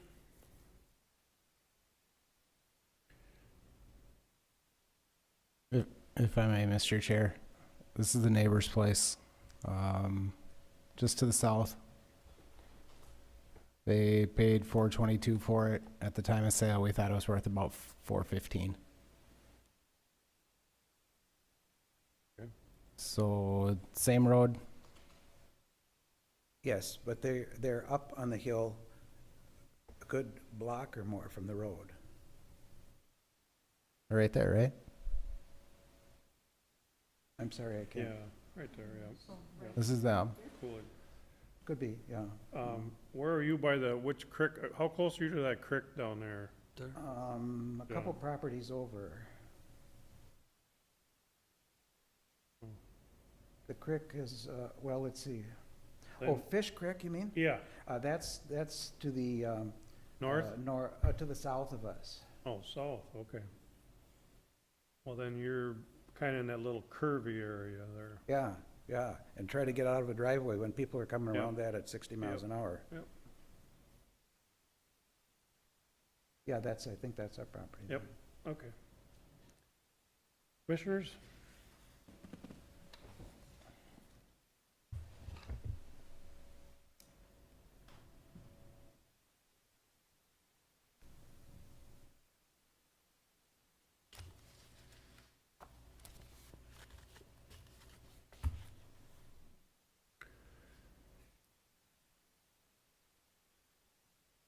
Well, I'm not sure we can, John, I have to be honest, I'm not sure we can use, as a board of commissioners, I'm not sure we can use traffic hazard as a reduction in tax value as a consideration. So I will tell you that I will talk with the sheriff, though, We have a new sheriff, and I will talk with him. Okay. I might also talk to our highway engineer to see if we could get that reduced to 30. We'd have to have the state come in and do a study, huh? Yep, yeah. So we have to talk to the state to see if we can get a study done, but, well, I'll ask the question, so. Okay, we would really, Yep. really appreciate it. I Yep. think there's a case could be made for Sure. 30. Sure. You know, we obviously we don't agree. I've made my case, Yep. and that's the best I can do. Yep. But I do think that does detract from. Yeah, from, I understand. From the value, and, you know, the only recourse we have is that we can ask the state patrol to come in and patrol it. And we're getting near doing that. Well, So- good luck, because they, most of them are down in the metro area right now, so. Yeah, I suppose. I think the sheriff is taking care of most of their calls also, so. Okay. But, we'll work on both issues for you and see what we can accomplish, so. All right. Thank you. I know you've had Yep. a long day here, and I Yeah, appreciate we you have, so, you being here for me. um, Thanks, folks. Do we have a motion from the commissioners to leave everything the same? Motion by Commissioner Kenizel to leave, as is. Is there a second? Second. Second by Commissioner Erickson. More discussion? Not, all those in favor say aye. Aye. Opposed? Carried. Okay, John, we'll work on your issue and see what we can do, so, thank you.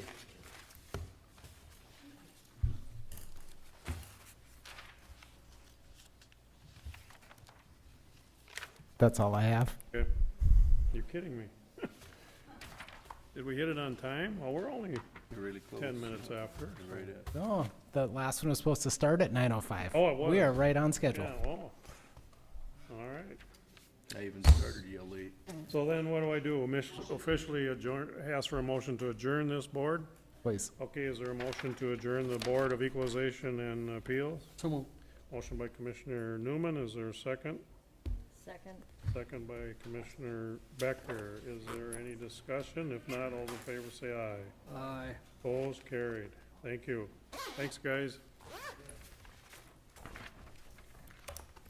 See you in about a few hours. You guys get a chance, go out and take a gander at the expo building. It looks Yeah. pretty nice so far. I haven't drove by there for a while. Thank you. How come I'm still in March? Yeah, I was too. I took